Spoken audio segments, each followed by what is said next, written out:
What's going on, Tim? Can you hear me? Can you hear me? You're very low. I can like barely hear you.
All right. He got Olympis You sound a little bit better. You're still a little distant though. still.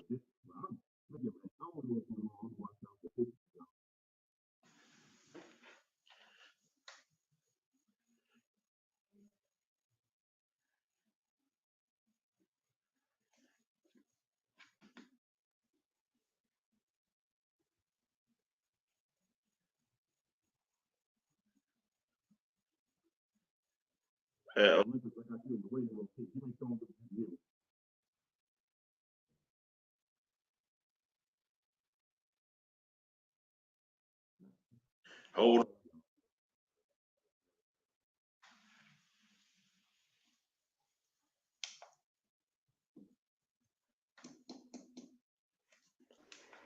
Let's see what kind of night it's gonna be. You having mic issues, and I just spilled my whole damn drink.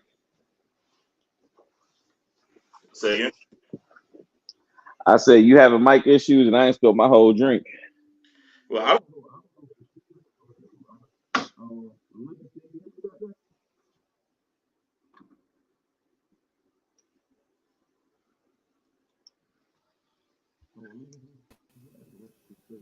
mean, hey, bro, I mean, it's still kind of like I said, it's a little choppy. What's going on, Mount Olympus? Hey man, what's going on, Cloud, bro? Doing all right? I'm good, man. I'm good. You know, I don't have to. I get to telework tomorrow, so I don't have to go to nobody's shipyard. There you go.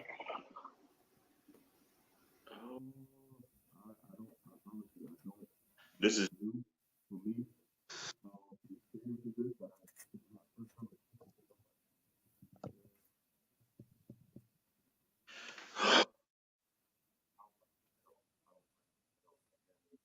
damn it.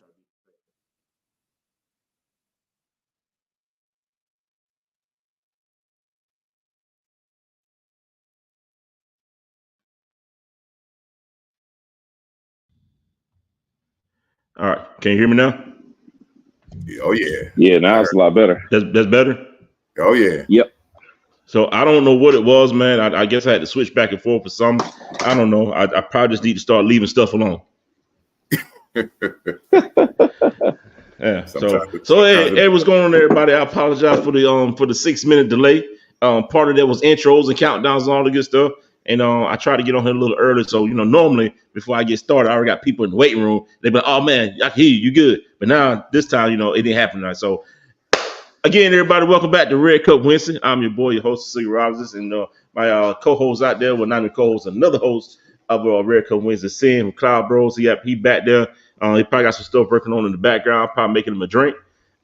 This week's joining us is the one and only Mount Olympis. Now, I got to say, y'all, last week we was doing I hopped on the live, and Olympus was on the live, and he said, hey, bro, I got something I want to talk to you about. It scared the shit out of me a little bit, because I thought he about to come check my ass or something. So I said, oh, shit. I said, damn, what Olympus got to say to him? I'm thinking, like, who the hell I'd have pissed off? Who I'd have talked about? I ain't did shit. He want to check me or something cool. So it felt like I almost felt like a little OG call, but nah, it was all good. My man just want to give some cigars out to me. And appreciate it, much love. So Olympus, you see how crazy I am already, brother? Welcome to the show. Hey, I appreciate it. So matter of fact, the plug should be your way on Friday. I was trying to make sure you had it today, but that'll be there. Oh man, it's all good. Like I said, I tell everybody, come on, man. It won't be the first nor the last time you hanging out with us on the Red Cup Wednesday. All right. Right on. So before we get into this thing, like I said, you already told me, so you're gonna come on, you're gonna have your red cup already. When we get into this thing, man, he already ready to go. Gotta know what you smoking on tonight, bro. What you drinking on? So tonight I'm sipping on a little bit of that Douce XO. Okay. And not officially out in the public street, but I'm sure some people have already seen it. I'm smoking on the new stick, the Aries. Okay. Fire sign. Okay, I can respect the Aries. Oh boy, here we go. But I'm quite sure it's more of a Greek mythology Aries than just the astrology Aries, correct? Right. Correct. On. So again, I respect that. Sin, what you on tonight, bro? I am drinking Proper Number 12. Okay. By Conor McGregor, and I am not smoking tonight because I am on daddy duty. I guess I'll smoke for you. All right. So I am drinking, of course, Greenwood whiskey. Gotta have my Greenwood. Sheena, what's going on? Sheena down in Making Cigar Society. They got a nice little event coming up on the 24th. And of course, I'm drinking out of my Yeti tonight, y'all. I'm drinking out of my Yeti. But I'm drinking out of the Yeti tonight. I don't want to see that shit because I ain't got mine yet. Hey, I got mine. Right. I got yours. It's here. I haven't mailed it out yet. So that's some cold-blooded shit right there. That one. Hey, I got you one though. I gotta send your patch though. I gotta send your pack. I put your patches in the mail, man. Cause I got the patches. So tonight, man, the night is not about us, man. The night is about us. It's not about us. It's about Olympis here, and he's here to talk some real talk, man. We was on the live the other night, man. You put down some real games, some real knowledge, man. That like a lot of folks don't that could have went over most people's head, man. So before we get into this thing, man, tell the folks who you are and what you about, what you got going on. Well, as most of y'all have already known or who's been introduced, I'm Mount Olympis. I go by DJ. I came out with Mount Olympis cigars earlier this year with the first two, the Zeus and Aphrodite. Currently, the two new sticks just came in, Aries and Athena, and the next project I'm working on right now is Hades and Hera. Okay. So basically, I got in contact with So Divine Leaf.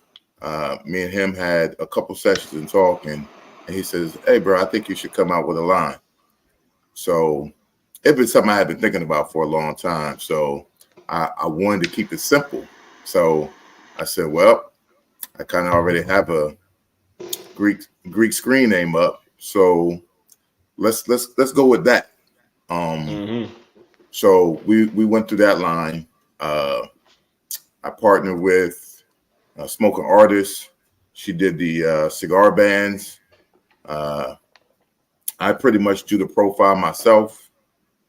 Sometime, probably within the next 6 months or so, be taking a trip out to the factory in Esteli, Nicaragua.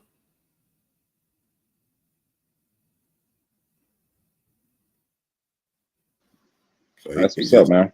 He just slid out, huh? He's still here. As long as it's still on, he's here. He just dropped in the background for a minute. That's what's up, man. I dig the names and sticking to the Greek mythology. That's dope. I'm sorry about that, y'all, man. I had to get some air stirring. You know, those little boys a little thick around the stomach, man. We need some air. Shit. Hey, look, I'm saying. I need a little air from time to time. You know, you get a little warm in the garage. Hey, I know you got some fire sticks coming out because you got Orlando doing them, so that's what's up. Yeah. Oh yeah. So go ahead. I'm sorry. Go ahead. No, go ahead. Ask the question. No, go, bro. Nah, yeah. Me and him been talking now for several years about some. We got some other projects in the work that right now it's just on the chopping board, but it should be some big move ideas. Probably pull maybe one or two other people involved in it, so that way we can kind of spread the love. Right on. This is our other host of Red Cup Wednesday. The man behind the Red Cup theme himself, Mr. Drinks on Z, Red Cup Theory himself. What's going on, my brother? So I don't know if I caught it. So the thought process behind the Greek mythology. What really triggered that? I mean, how did, because my wife is a big fan of Greek mythology and whatnot. Right. You woke up one morning and said, "Hey, I want to do this based off this," or was it just something that you was thinking about, for quite some time? It had been kind of like just floating in the background, and so the background really to the my Instagram handle is a song from one of Mississippi's finest, Big Crit. So he has a song, Mount Olympis. So, and of course, the way I wanted to actually come out and spell, it wasn't available. So I chose this one. Okay. But we sat back and he discussed it. I thought about it for a long time, and I was like, man, what would really, kind of stand out? What might catch some people's attention, and really what's not, on the market. When we're thinking about boutique brands,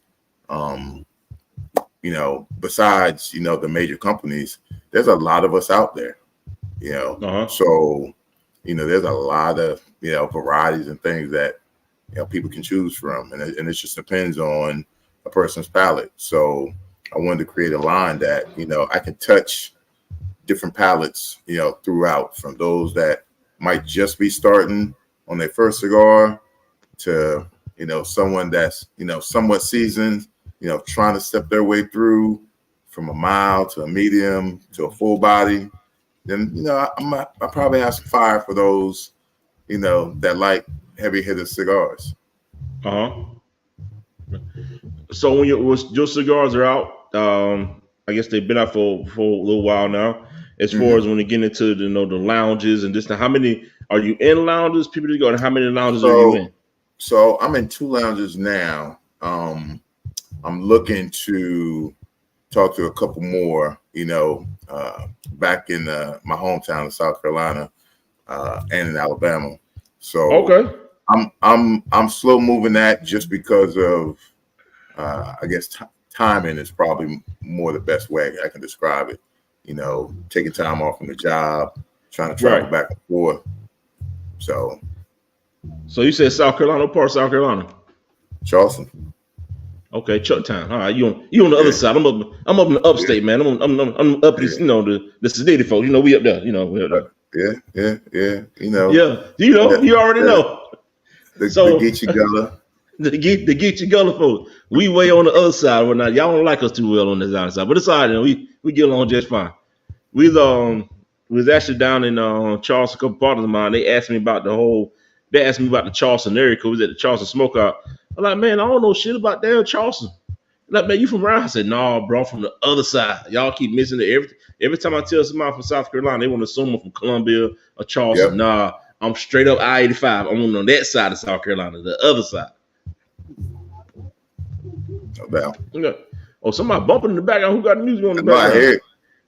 Yeah, that's me, man. That's my we out here working on the deck, man. You know, I'm in Michigan right now. Working on my mom and dad patio. We're doing the party out here on Saturday. So okay. That's what's up, man. Yeah. Z came through earlier, man. He was like, oh man, I forgot. I'm up in Michigan, man. Hey, give me about 10 to 15 minutes. I'm about to log in. Bro, the show don't start till 9.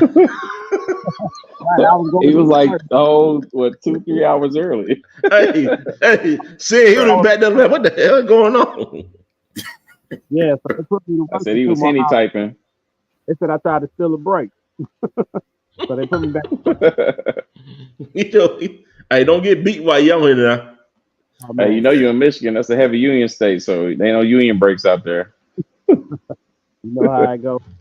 But yeah, we out here, man, just putting it together. 50 coming up, so I'm saying me and my mom's got the same birthday, so I was gonna come back and do it with her. So we just getting it That's together. What's up. That's good. That's good. So, that's awesome. Yeah, Big Crit, man. He brought up Big Crit. Yeah, American Rap Star, man. That's one of my favorites. I'm a Big Crit fan, so yeah, shout out Big Crit. That's what's up. For sure. So with the game, man, how everything been treating you with the game? Like I say, we're trying to get into your cigars or whatnot, man, and your logic, your philosophy, how you look at things. I said when I was on live with you guys the other night, man. The conversation that you had in regards to the industry and people, and how does that go in the pact with you being in the cigar industry doing what you do? So it's as crazy as it sounds, I'm gonna say I haven't really been in the cigar industry and that culture per se for probably that long of a period. However, I've been smoking cigars over 25 years. Yeah. I just never over those years, I never really looked at it as say, hey, we're making it in the culture, we're moving in a certain fashion. For me, it was a relaxation piece. I could just go out, sit here, smoke, be in my thoughts, and kind of clear my head. And it wasn't really until I started meeting up with certain people, Ray True Life, Chevalier, Orlando, RS The Lifestyle. So when I started meeting these cats and then talking to them and getting on a couple of their lives and everything, and I was like, okay, this is quite different. This is a lot bigger than I was even thinking about, or even really even processing it on that level. Right. But being in the industry, obviously, for one, if you're selling a product, your biggest thing is marketing. Biggest thing is, how are you marketing to the people? How do they find out about you? Whether you're trying to get, cigars in particular lounges, because I think in some areas, I'd say if you get your smokes in a particular lounge that serves a big interest of people, that's also too how it's going to spread. Right. But I would say for right now, I mean, everything's been going actually pretty good. I did the interview with Puff Sip and Chat, literally the day after I met him. Okay. So it was just like shit. And when we talked about it, he was like, look, James Matty, aka Bruno Lyons down there in Pensacola, he actually bought some of the cigars, but he actually gave a couple, to Reggie. He smoked and he was like, man, this is pretty damn good. And he's like, man, where'd you get this from? He's like, yeah, the owner's right there, walking past you. And so, we chopped it up. And then he's like, man, I need to, get you on the podcast. And so it was crazy because like I had to set up for an event the very next morning, run and meet him, and then run back to the event, in different parts of Tampa. We made it happen and everything else. And I tell everybody else, it's, just be genuine, about your product, don't gotta hide nothing, because I've heard the stories of, people, getting other people's cigars, rebanding them, doing whatever, and it's everybody can win, right, in the community. So I don't even think there's no need or no hassle that should even play into that. Right. But I got a tight knit group of people that have shown great support.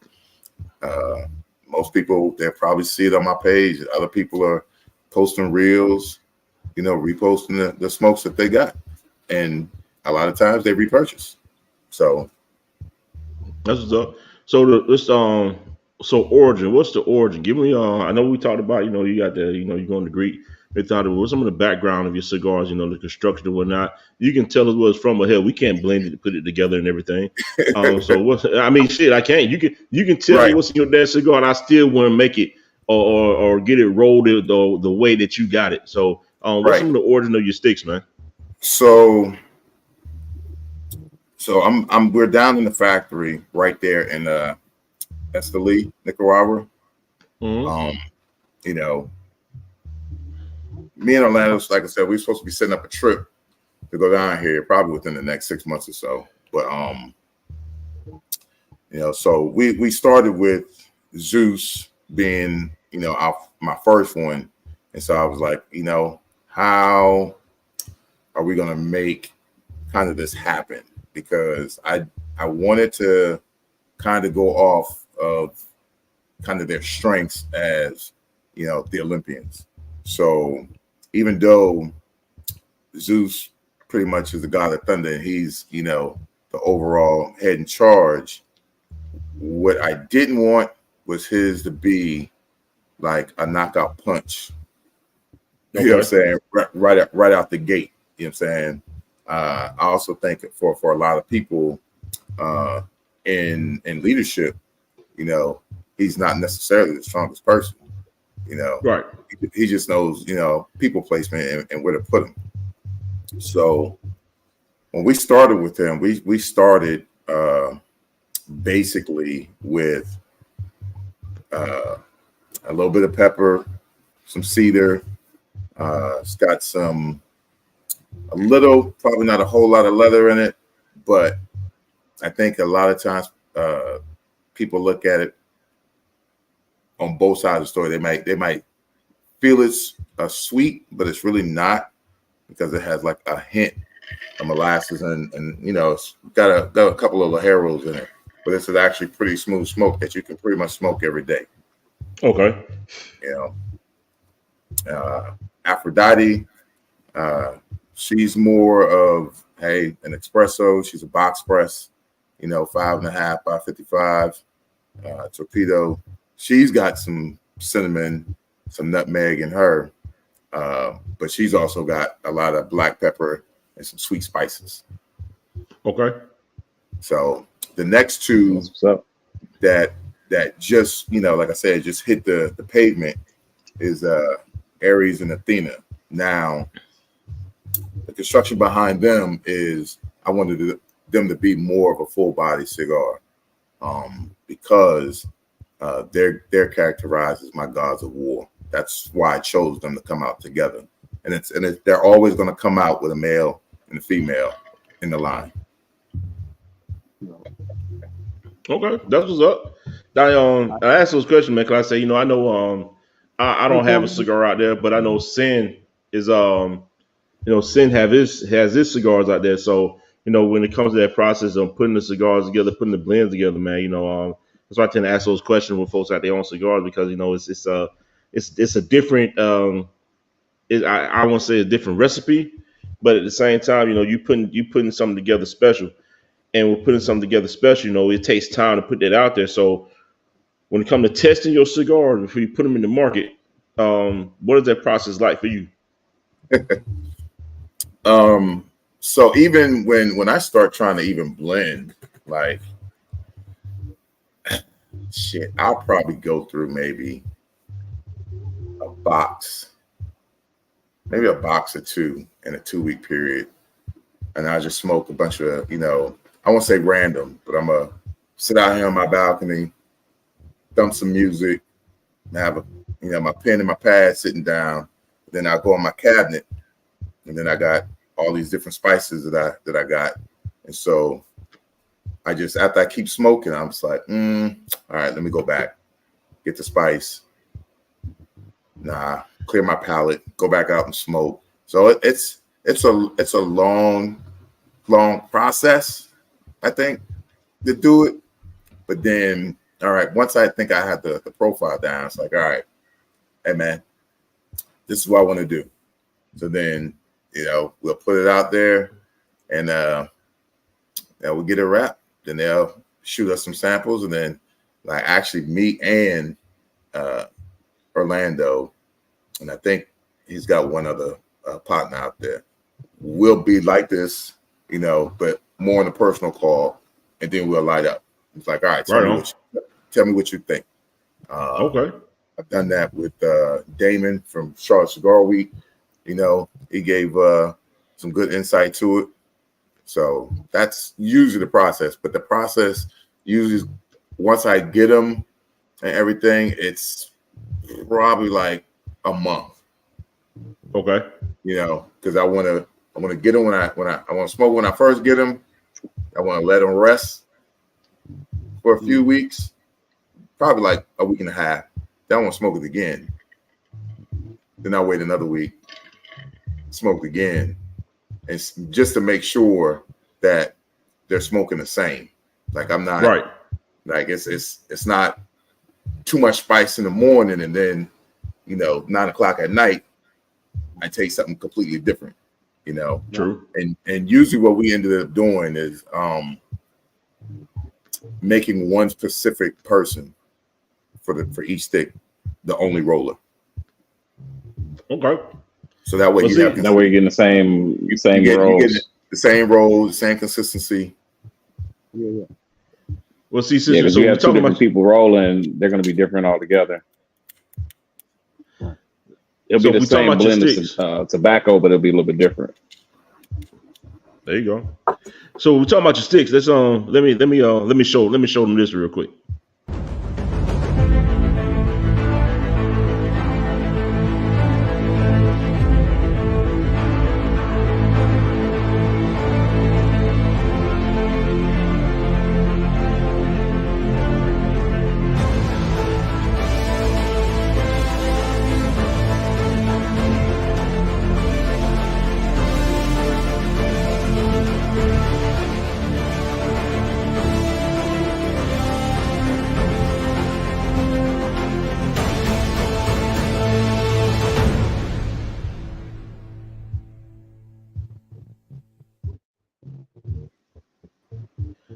Look here, man. I almost ran upstairs and grabbed the spear that I won down in Mardi Gras.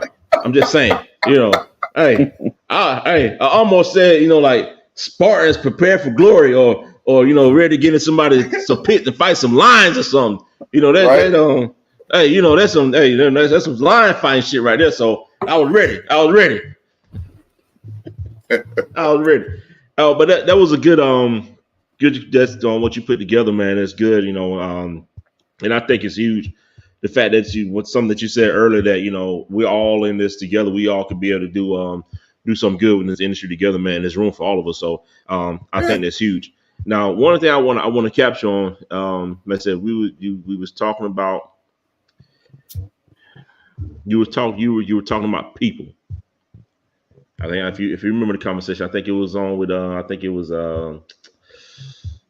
was Juju on. I can't remember who was on, but you was talking about people, and Right. you got to be aware of people and their motives. Yeah, you do. So speak on that, man. You know, I think we've all heard that saying that people come into your life either for a reason and therefore a season. But it also depends on you as a person.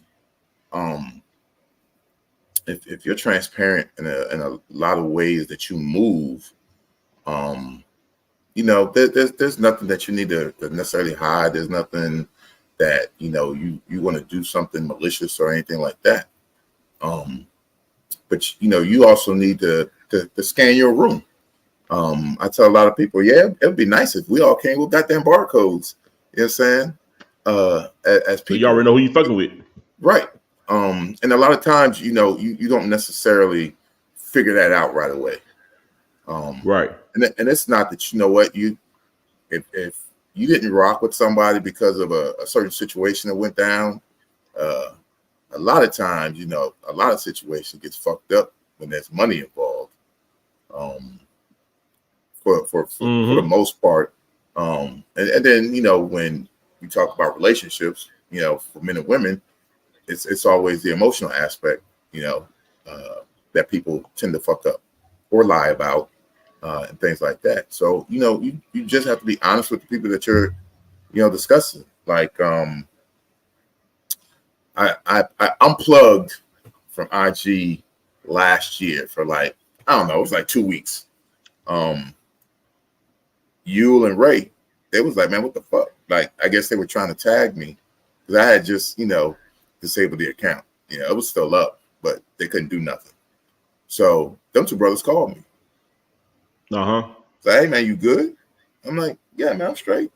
I was like, I think I just need to unplug from the matrix. I said, and I was having this conversation with somebody, and I said, you know, people, I think within our bracket,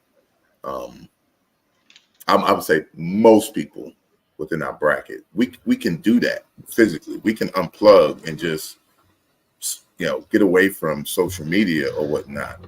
I said, but we need to kind of teach our kids that too. I said, because they so plugged in, it's hard for them to unplug. Everything to them sometimes is a reality, and it's like, nah, it's not. You know, all the things you've seen. I mean, don't get me wrong. There are people that's out there that can do it. I said, but don't make that your whole life being just because you know, all you're seeing is beaches in Cabo and boats and, you know, all of these things and people with the money in their hand. I'm like rich people and wealthy people, they don't have to do that. No, they don't. You know, they just move. That's it. They don't have to show. They just move. Hey man, where'd you go? You know, just went on a little trip with the wife, or you know, with fiance. We took the kids out, and we did this. That's what they do. True. You know. But I think we, you know, I think we do it. I don't know. Hell, I think every time I go somewhere, where everybody know where the hell I'm at. And I think you do because I think it's not I think for me, it's just more, but I just like folks see that, okay, we're out here enjoying life, having a good time. Most people do, like you say, you know, they want to, it's almost like a boast and brag thing, like I'm doing this, you're not doing it. And most people, a lot of people don't know the hell. The only thing you did was all on, you know, you paid a travel agent or you save your money when it gets to go on a trip. But my lifestyle being, and you don't know what somebody's lifestyle may be. Like I say, you know, the richest people in the world, walk around here with doggone, hey, some basic pair of damn jeans on the shirt, some jeans. And you don't even know how much money they got in the bank. But for most of us, you know, it has to be, we have to have everything flashing. I gotta have the flashiest car. I gotta have the flashiest set of clothes on. I gotta have the flashiest watch. I gotta have this. I gotta. But They won't show you a flashy ass house. You know why? They ain't got one. Or if they got one, they probably rent it for somebody. I'm just saying. Right. I'm saying. So a lot of times, a lot of folks get mixed up in the whole world. I'm showing you this. I gotta have this. I gotta have that. I gotta have these Balenciagas. I can't even spell Balenciaga. All right. So I gotta have these Balenciagas. So I gotta have this. So I gotta have that. Now, if that's your thing, it's cool. I'm not knocking anybody down that do it. That's their thing or not.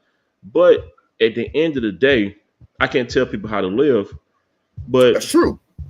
If you I get the pride and pleasure I get is when I drive home and I pull up in my subdivision. You hear me say my subdivision, and I pull up at my house, right. My house, and I walk into my house. I'm not worried about what I drove to my house. I'm not worried about what I wore in and out of my house. I look at the fact that I can come into my house. And I can go into my bar, and I can pour me up a drink, grab me a smoke, bottle of Greenwood whiskey, which I always keep on deck. I can put me up a drink, and I can pour me up a smoke, and I can sit on my back porch, turn my TV on, kick back, and I'm enjoying the fruits of my labor. Right. I'm enjoying the fruits of my labor. I ain't worried about nobody coming to my door saying, "Hey, buddy. Hey, it's time for you to pay your rent this month." Nah. You got if you don't pay by the 5th, I'm going to the magistrate to put your ass out. I'm not worried about that. We know what happened. And so everybody like my brother say, and that's my blood brother, my like true blood brother. Right. We was raised different. And everybody was raised different. And we was raised with the fact that, hey, you need to have this. It's not about a want. It's your needs. Take care of your needs. Right. You're gonna get all your wants as long as you take care of your needs. But take care of your needs and you get all you want, and everything gonna come. But like I say, I enjoy the fruits of my labor. But that also comes with, structure, some dedication. And the willingness to get out there and make your dream a reality. Mm-hmm. I think a lot of when I say it, I even know some older folks. They for lack of a better term, I see said lazy. Just lazy as fuck. You know what I'm saying? You want the shit handed to you. And a lot of times, I've gone into conversations with people and I'm listening to them, but I'm like, but do you really deserve that? Like, what did you put into the process to think you deserve A, B, and C? Mm-hmm. Especially if you're, dealing with, some other people and you think they, should be providing X, Y, and Z. It's like, well, no, where did you fit into that equation? Were you here when they were here? When they're here, are you still right there? Like, are you helping them climb that ladder? And that's a part about reciprocating, particular energies. Like, you know what? You don't even have to smoke any of my cigars. If you see some shit that you like, you reposted it, or you just show up to an event that I got going on, to me, that's support. Right. You know what I'm saying? Hey, I wanted to go on something you said earlier about the cigar culture, right? So for me, America theory first, drink first, whatever. I started smoking probably 2009, 2010, right? It's about 14, 15 years in, right? But I was always Red Cup theory first. And then I came up with a concept that was grown smoke business. Right? And I came up with it, and I want to see if your story familiar. I'd already had it, right? And so then I'm like, okay, how do I market grown smoke business? And then I started to go through Facebook and go through social media and realize, I said, man, It's really It's a a lot. cigar, a black cigar out here. It's a lot. Right? That was like eye opening. I'm like, wow, I didn't, you know what I mean? And that's how I met Tim and Sin and Sal, you know what I mean, through the black cigar Right. group that I didn't even know existed. You know what I mean? And so for me, that was, like I said, it was eye opening. So you had Right. already started your cigar process before you even knew that it was a black cigar culture out here. Well, Marketing. It wasn't necessarily that I started before I knew. Yeah.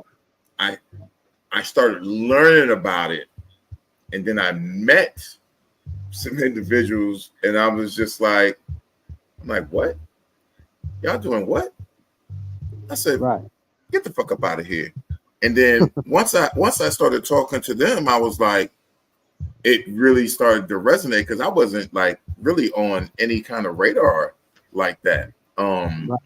Like I said, shit, this is my lounge right here. I go right out here on the balcony and smoke. You know, there's a couple of lounges, but I'm just like, you know, whether I want to get into place that like home or not, you know, right? Because you know my bar don't go dry.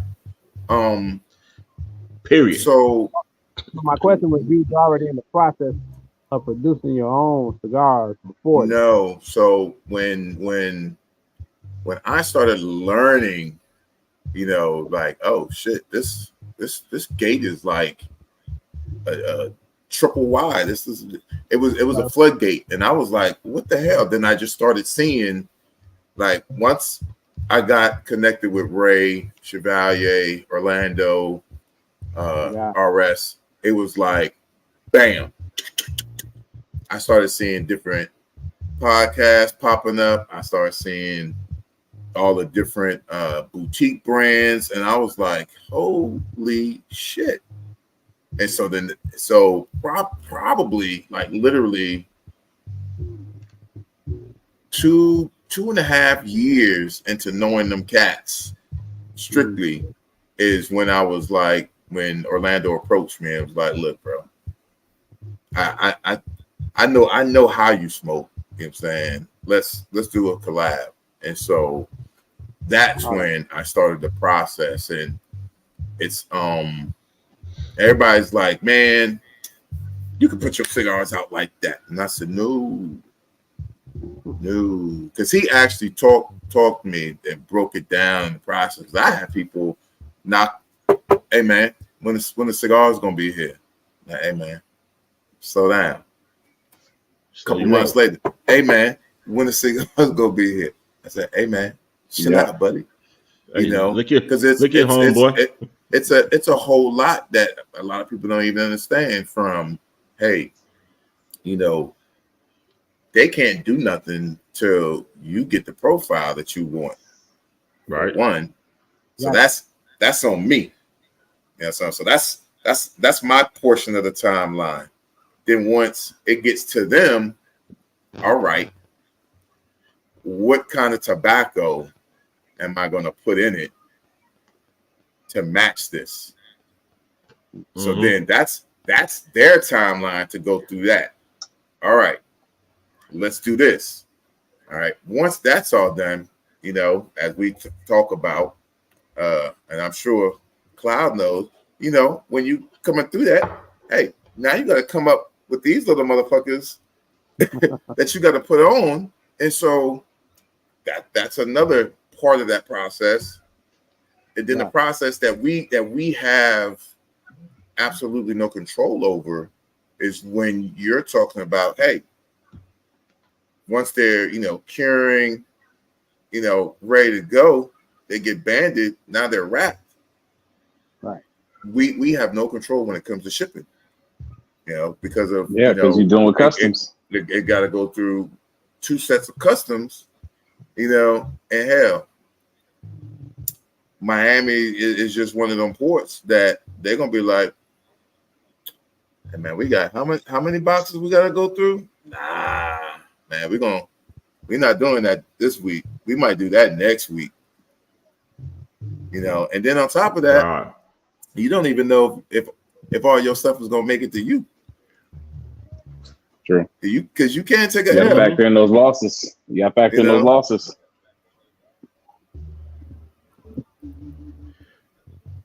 So to talk about the losses and to hear about the losses, and I apologize to anybody in advance if we have any streaming delays or whatnot. We had a pretty bad storm the other day, and I think it's like intermittent or whatnot. So I do apologize for any streaming delays we have. Like I said, we had a pretty bad storm the other day, and it's kind of glitchy here and there. So I do apologize.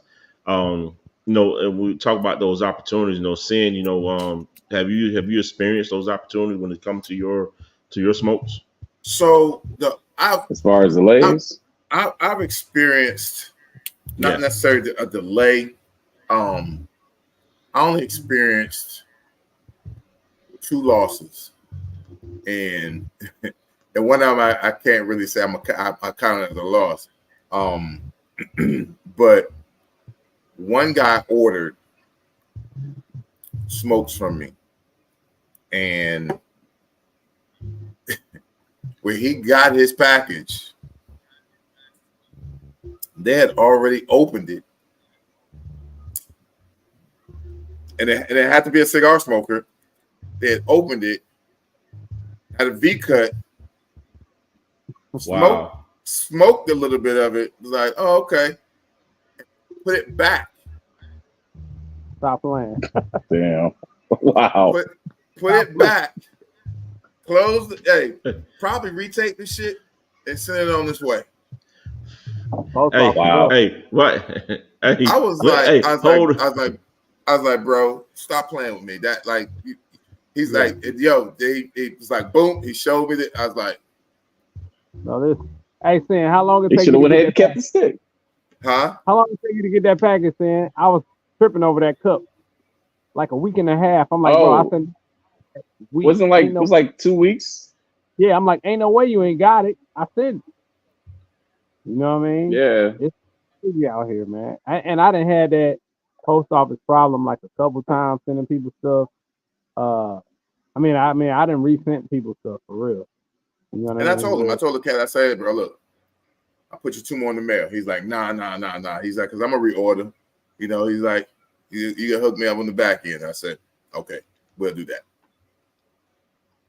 But then, y'all check, fellas, y'all fellas, real quick. Y'all hold that thought real quick, fella. I got sponsors now. One of my sponsors just dropped in. And I gotta drop this in real quick. One of my sponsors just dropped it. So y'all hold the thought real quick. Hey, shout out to you from Sip a Cigar. Sip a Cigar. Oh, baby, it's been so long.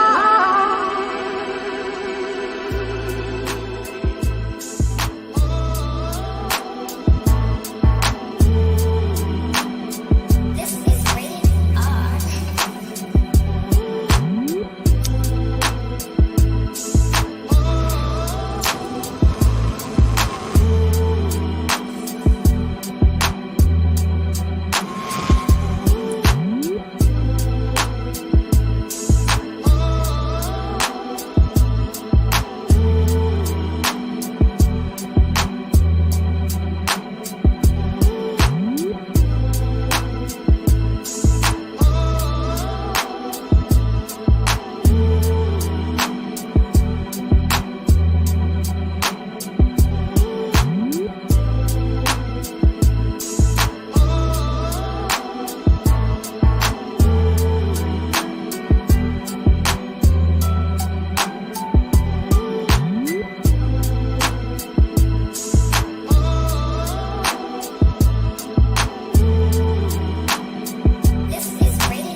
That's what's up, man.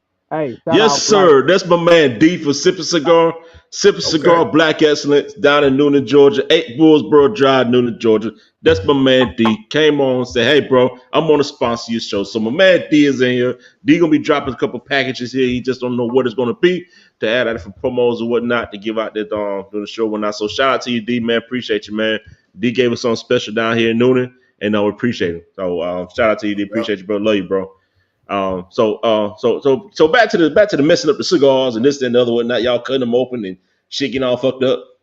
Yeah, like I said, the other loss, you know what I'm saying, but I don't really count it as a loss, you know what I'm saying, is with my distribution partner, you know what I'm saying. I have to get my shit. I'm like, bro, you say you only got five of each. But every other day, bro, I see you in the real with my cigars. Like, what you doing? He's like, hey man, doing, bro? He's like, hey man. I was like, look, first off, the first. I get that too. Here we go. Now it's time. Now it's time to get it on. Here we go. Let's get it, baby. Look, the first six came out. He said, hey bro. He called me on video. He's like, he brought out the bundle. Then he was like, yeah, man. He's like, yeah. He's like, man, these bad boys smoking. I said, really, dude? You gonna smoke my stick before me? I said, this is what we're doing. I said, you the ass.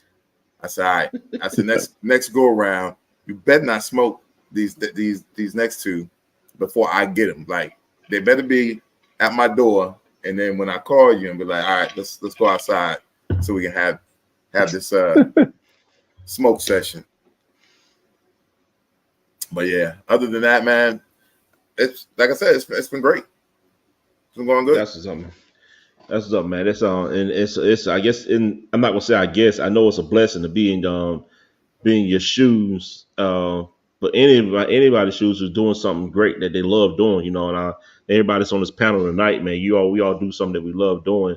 And of course I tell the same story every week about, you know, me and the host of Red Cup Wednesdays. Dude, we never met each other before. Never. Ever. Except for through social media and me doing some interviews or this and other whatnot. So, hey man, once again, shout out to y'all brothers, man. Appreciate you, man. Love y'all, man. You know, we got a whole movement going, and you know, it's a good thing. And like I said, we never met each other, and it's all about, you know, all about the love and everything we're doing. But I will say this. In about 2 weeks from now, I want to make a public announcement. All right. And 2 weeks from now, it'll be September 4th. I gotta say it. I always gonna say it. September 4th gonna be a Red Cup Wednesday. All right. So everybody that's watching, please make sure you tune in on September 4th. Why? Because that's my motherfucking birthday. All right. So Red Cup Wednesday, I'm gonna get get towed down. All right. Look, hey, y'all gonna see me like this. That's the whole month. Hey, Tim. Hey, right. That's gonna be for the whole month. Look, matter of fact, because on Friday, the 23rd, me, Kobe Bryant, and my mama, because I was born on my mama's birthday. Virgo season, baby. Virgo season. We on deck. We on deck. No. Y'all had that. I'm an Aries, so let me take your ass on stage real quick. But look, we're just gonna move you off because there's 3 of us in here. My man D, hey, you know what? I'm a rep for the next cigar you got coming out, so I'm gonna bring my war into this. That's what we're gonna do. Okay. One of these does not belong here. One of these. Hey, they not like us. They not. Nope. You know what? No, hey, D, hell no. Come think of definitely... it. D, hey, I'm gonna be at Sip a Cigar on Wednesday, streaming live from doggone Sip a Cigar, Red Cup Wednesday. That's gonna be fun. September 4th. That's gonna be it. Aries rule. Boo, get off the stage. Yeah, but I can't talk too much shit about Aries. Because you got a dope stick, man. You got Orlando behind you, so that's awesome, man. I've had the pleasure of meeting Orlando and having a conversation with Orlando. And so that's a funny thing that you brought up. And talking with Tim, it followed up on what he just said. Besides this, me and him have not linked up. Really? We have not met in person. When you do, he is just as animated as he is on a live in person. Bro, it might be amplified by 10. We oh look, trust me. He gets amplified by my sin.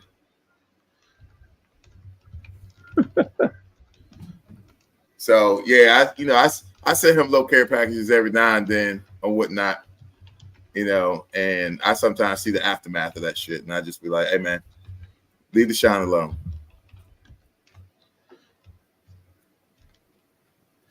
Hey, I don't do shine. I don't do shine. I drink some whiskey. I drink a lot of brown, but I don't do shine. Look, I drink a lot of brown. You know what I'm saying? But I'm from the country, so I'm gonna keep every bit of that with me. No. I went around this mood sign one time, man. I had nightmares. Hey man, let me tell you, I gotta tell everybody. I had nightmares. I have me a shot every night before I go to bed. That's why I take a shot every night.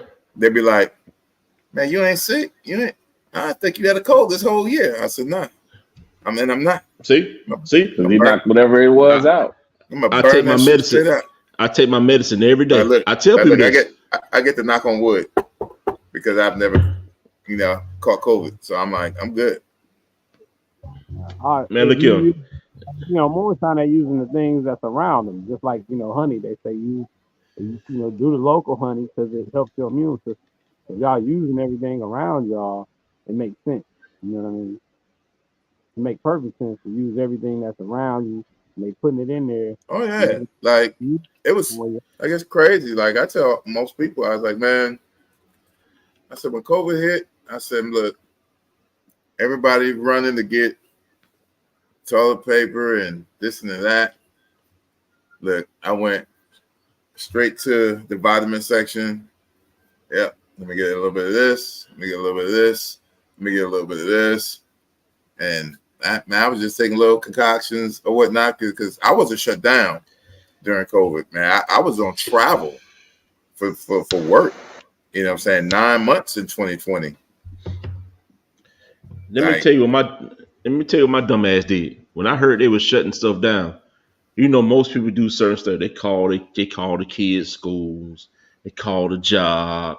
They call here to the grocery store, see what time they call. You know who I call? I call the goddamn liquor store. I said, what time y'all close?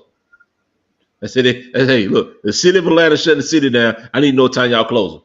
Oh, no, we open at midnight. Cool, I'll be there when I get off work. Yeah. Yeah, that's, man, let me tell you. So while y'all are being responsible, I just want to make sure I got enough liquor in the house to get me through this damn situation, this COVID situation, just in case I get stuck in the damn house. No, I had to work through all of it. I did. Like the only thing that kind of sucked about it is it was just like, hey, you flew down there, you driving back. So I was like, all right. But that aided me though. I found me a lot of, allocated whiskeys and bourbons and some other, libations. And hell, I was able to just drive it all back with me. But ain't nothing wrong with that at all. Speaking of allocated whiskeys and bourbons, man, have y'all had this Greenwood whiskey? I haven't. So now I'm gonna have to look for it. So I got I owe a couple bottles of the Greenwood to my brother on the panel, which I'm gonna take care of this weekend and get it mailed out to you, man. But I tell you, man, when I say a great whiskey, everybody know I'm a Scotch drinker, but when it comes to different brands of whiskey, we're not this right here. That's my that's my shit right there. Yeah, I'm a Scotch man. I gotta keep it around. I can't do Johnny. Don't say that. What? Why not? Man, I like a single malt. Okay, all right. I ain't gonna argue with you. At least you said that. I'm about to say, nah, man, shit disgusting, this and that. Nah. No, I just prefer a single malt over blended. You know what I'm saying? Like okay. I'm a huge Macallan, Balvenie, kind of dude. So Like I do the Balvenie 21 or their 14 Caribbean cast. I got various ones in McAllen upstairs, but like I tell everybody, they're like, man, what don't you drink? I said, just don't give me no well liquor. I don't like well. Now, I I tell them all the time, I like, because I drink, I drink tequila too or whatnot, and by far my tequila choice will be Class Azul, but I had one coworker bring some shit. He's like, man, you need to try this, and I was like, all right, cool. So we tried it, me and my homeboy, and I was like, I looked at him and he looked at me, and I was like, bro, don't ever tell nobody about this. I poured all that shit out down my drink. I said this. I said I wouldn't even serve this to somebody's pet. I said this shit is fucking horrible. It was trash. It was just straight trash. I was like, I can't do it. And I looked at my coworker. I said, bro, I don't know what your palate is like. You need to get yourself evaluated because that shit is disgusting. He was like, man, you didn't like it? I said, and I told him, I told straight to his face, nah, motherfucker, I poured that shit down my kitchen sink. Damn. He just looked at me like, and I was like, come with something better. I said, you can't come with nothing better. You can't come to my house to drink. And he has not been back to my house since. Well, the tequila drinker in my house is upstairs in the bed asleep. That's all that damn woman drink is tequila. So I don't. She can have a tequila. She gonna drink a tequila. I'm gonna drink my damn Johnny Walker. And I'm gonna drink this Greenwood. But yeah, that's all she damn drink. My wife is a tequila girl, man. She drinks tequila like I'm scared to drink. I don't drink with her when she's drinking tequila. Like, oh, babe, go and take a shot with me. Nah, I ain't doing it. I can't do it. I don't want to do it. I don't want to do it. It's just not for me. I think I told everybody about my experience to I damn near died when I was 30, and they don't no more. What up, Cam? What up, though? Yeah, but to go with that though, everybody's probably different. You know what I mean? I know mine different. I know I smoke different, and drink a little certain ways that a lot of people wouldn't do, but that's just who I am. But it's still a spot for everybody. You know what I mean? Oh yeah. Mm-hmm. Oh yeah. There is. It's still a place for everybody, and that's what's dope about the whole culture, right? It brings everybody together and everybody not doing something. So, you know what I mean? So it's the analogy I like to use to people. Right. So you do multiple dimensions of your process with cigars, right? That's because everybody don't smoke. Right. You know what I mean? Everybody don't drink the same. So it's good to have, your brand gonna do 2, 3, 4, 5 different things. Like just when I do t-shirts or whatever with my brand, I mix it up. You know what I mean? Right. Try to do something for everybody and not just tie in to one thing.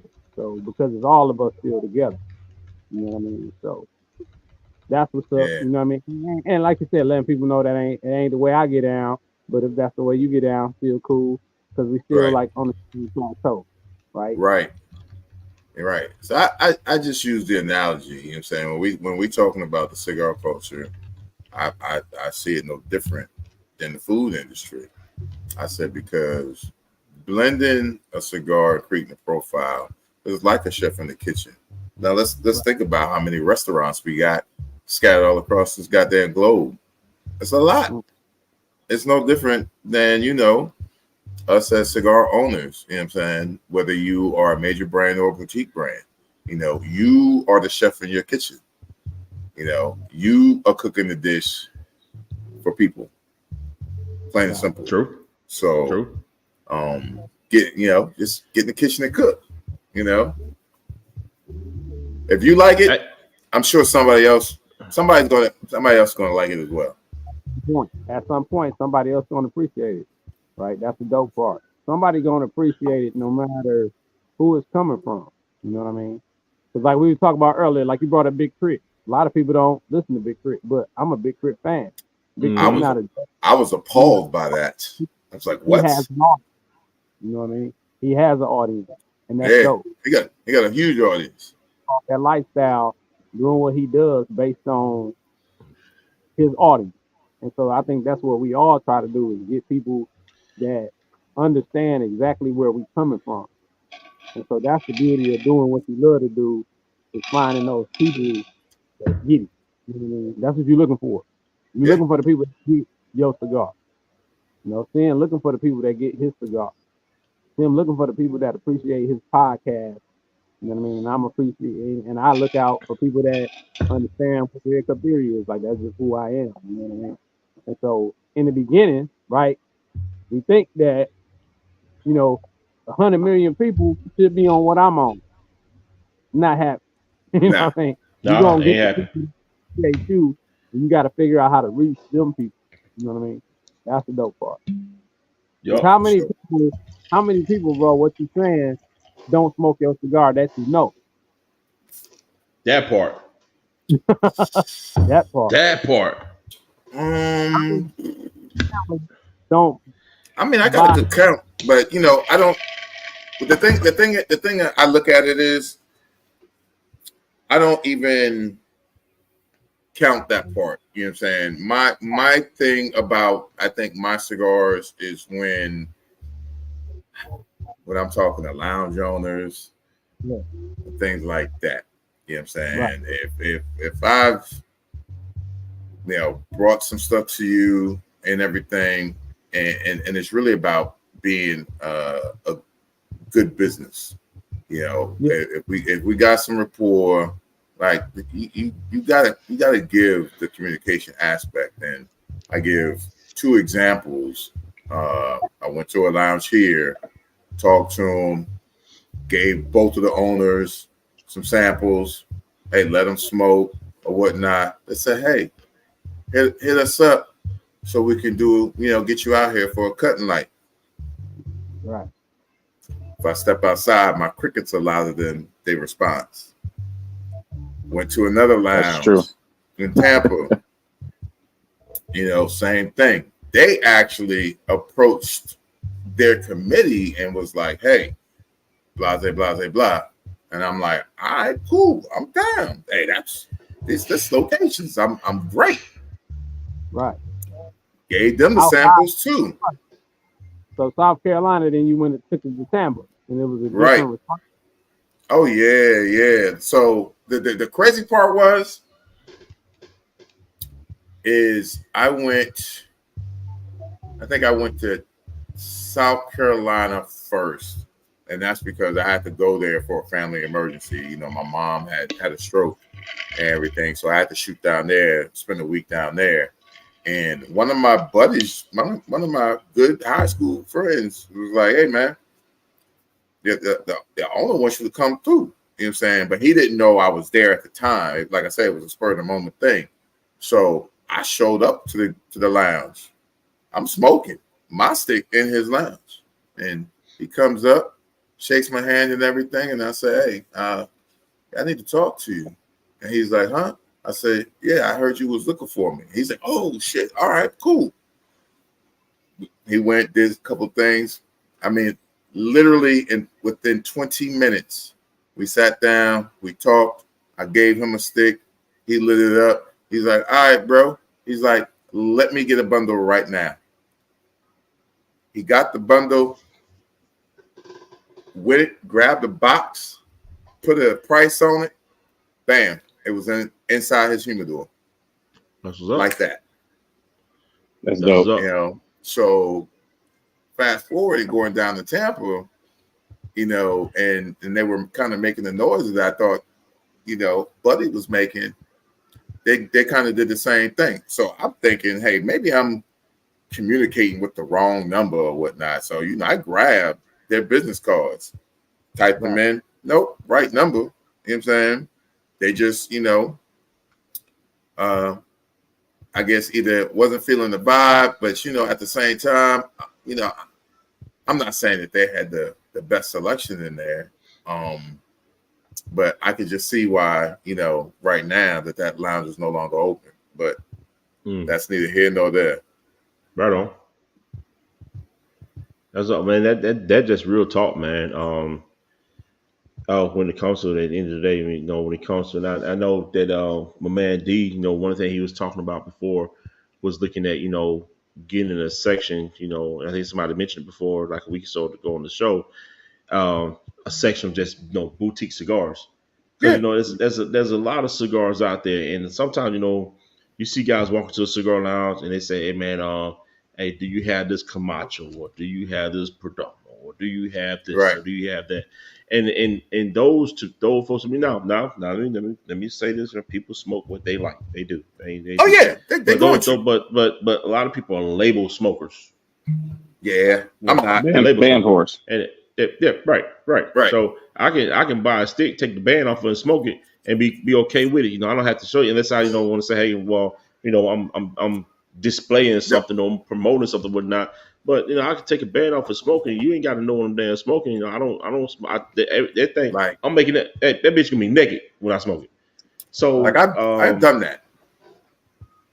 I've done that. And people, like I said, people come looking for a particular stick, and it's not about people smoke what they like, but I think there's a lot of great boutique cigars out there that a lot of people are bypassing on and not looking at because they're so stuck on the, hey, well, I only smoke Camacho, or I only smoke Cohiba, or I only smoke this, I only smoke that. No, once you see what, and I say, you two cats on the side of the screen right here. Once you see what y'all are doing to the cigars into the game, and when you try it, you like, oh man, wait a minute, I might be missing out on something, and you missing out on something good. Right. And so I hear that, and I pick out a lot of different things.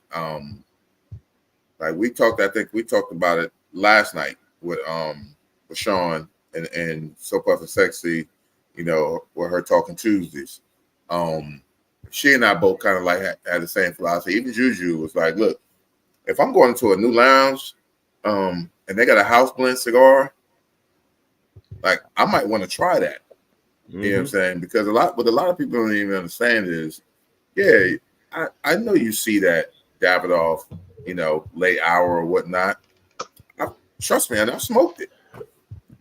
But I also smoked something that was, $15 cheaper. Right. And a lot better. It was, either on the same level or, or either better. But the point to that matter is, it's like, I get it. There are those that are tunnel vision in their particular lane where they want to smoke. I kind of want my palate to fucking explode into, very different origins at specific different times, because in the morning, I might want to sit out here with a cup of coffee, or I might switch it up with some ginger tea, but I got to have a different cigar for that because of the ginger. Right. When it's noontime and I'm at the job and I don't got shit to do, I might want to light up. Hey, true. I'm at the job, so I'm drinking some water. At night, I'm either here, I'm out somewhere. I might need a different stick because I might have some whiskey, I might have some bourbon, I might have some scotch. So I think if you want to get out of a particular swim lane, you gotta try different cigars, right? And you gotta try them at various parts of the day. You know what I'm saying? Because not only do you need to think about what you're drinking, what you ate, your mood, all of that stuff affects your palate. Mm-hmm. The type of toothpaste and all of that. And so you need to broaden your horizons, in my opinion. Yeah, definitely. But like we're talking about the label monsters, right? And I don't know if Tim or Sin saw this. I made a post the other day. I was watching. I wasn't watching. It was really just coming down my timeline about the shoes and everything, how they do all these shoe shows and all this, right? And they doing shoe show, and it's PJ Tucker. He's an NBA player, right? And they asking him about these Freddy Krueger Nikes or something. Like, it's like just weird. I mean, and they $52 grand. It's like $56,000. I'm like, bro, for some Nikes. And he's sitting there like, yeah, that ain't a bad price, right? But then another video pops up where they're not talking to him, they're talking to somebody else. They're like, oh, they selling them for $23. So they doubled it, right? In price, knowing that he's an NBA player, and he got money, and we just gonna try to sell him on the shoe. Right. Got him. Got him. Free. Like, come on, bro. Like, stop playing games. It's no shoe in the world that's worth Look, $2,000. I tell motherfuckers all day. Look, I go over here to the goddamn little shoe outlet, give me a 2 pairs of Hey Dudes and walk the fuck on my life. Yo, why you bullshitting? Why you bullshitting? The other damn day, I told my wife the other day, I said, look, I'm about to go to the damn store and buy me some goddamn Hey Dudes, because them bitches look comfortable as fuck. Hey, I'm at a level of comfort right now. I'm gonna tell you now, they are comfortable, but if you have an issue with arches, or you flat footed or whatnot, you might want to get some insole. But bro, they light as fuck. You know what I'm saying? Yeah. Like, after a day of being on the shipyard, walking in boots, that's probably like 15 pounds. Right. And then I put them Hey Dudes on. Look, I got springs. You know what I'm saying? It's like, god damn. Look here, you light on your feet. The most important thing I used to look forward to when I wore a uniform, when I was in the military, man, is that I look forward to when I got out at the end of the day, take them damn boots off, put some goddamn real shoes on. And a lot of people don't understand that you go on deployment and you wearing boots for like 9, 10, 11, 12 months or whatnot. You value putting some real damn shoes on. Yes. Yeah. Hey, Timberland made a tennis shoe, bro, and it was like $100. And I was like, all right, I ordered them, man. I'm telling you, bro, it's my favorite shoe. I wear it all the time, bro. It's been through on the grill, you know what I mean, charcoal, oil stains, everything, bro. And I wash them, I put Dawn on them, I do everything, because like it's the most comfortable shoe for me. And it's $100. I'm like, bro, ain't no way we sitting up here watching videos of cats paying $4,000, $10,000 plus of shoes because you're a collector. They didn't gimmick us into being collectors of shoes. Man, look at I can't do it. Same way with cigars, though. Yeah, right? Yeah. It's the same way with cigars. Marketing. Because that Davidoff was the Davidoff Royal. $150 cigar, $1,500 for the box. Shit, like Nope. Those Cohiba Spectres. Look, let me tell you something. Like I bitch gifted to me. Like I tell most of my friends, I'm like, look, that's better than what y'all got. I'm like, first off, right? You know how much alcohol I can buy with that? That part. Like no, right? Like no, my liquor gonna last longer than that cigar. Right. You can produce how many cigars with that? That's still like that quality. Mm-hmm. Right. So, and that's the thing, man. That's what makes the movement, though. Like, we had this conversation a couple weeks ago about saying, I was asking one of the, I think she was from Atlanta, that owned the boutique, the cigar shop or whatever. And I'm saying, like, it's at a point where the culture, my culture is putting out the quality. Right, we tapped into it. Y'all doing y'all research, y'all making sure, right, that we have quality products that we don't have to worry about no other product. Right. You know what I mean? True. We can do that. You know what I mean? And I'm getting to that point where I always search out the black products. I'm smoking a black product now. You know what I mean? As usual. I'm still waiting for Conscious to come to Kansas City, as we talked about, to hit me up. I hit you up and check out some of yours. But I think we are definitely at a point where we definitely have quality products where we don't have to worry about brand names. You know what I mean? Nah, we are. You don't. We moving into that, but you know what I mean. So Z, I'm gonna tell you, man, when you smoke that Conscious stick, I want to tell you, you're gonna sit back and you're gonna be like, you're gonna go back to Kevin, you're gonna go back to Kia.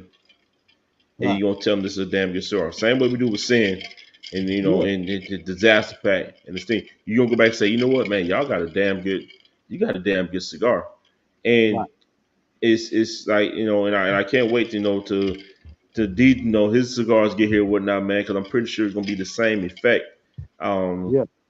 When it comes to the cigars or whatnot, man, that's just the love and the time that people take to put into their cigars. And because, like I said, when you talk about a product, it's like with your apparel, you want to put out a good product. So when it comes to that feedback, you want people to say, "Hey, man, nah, this was this and this was that."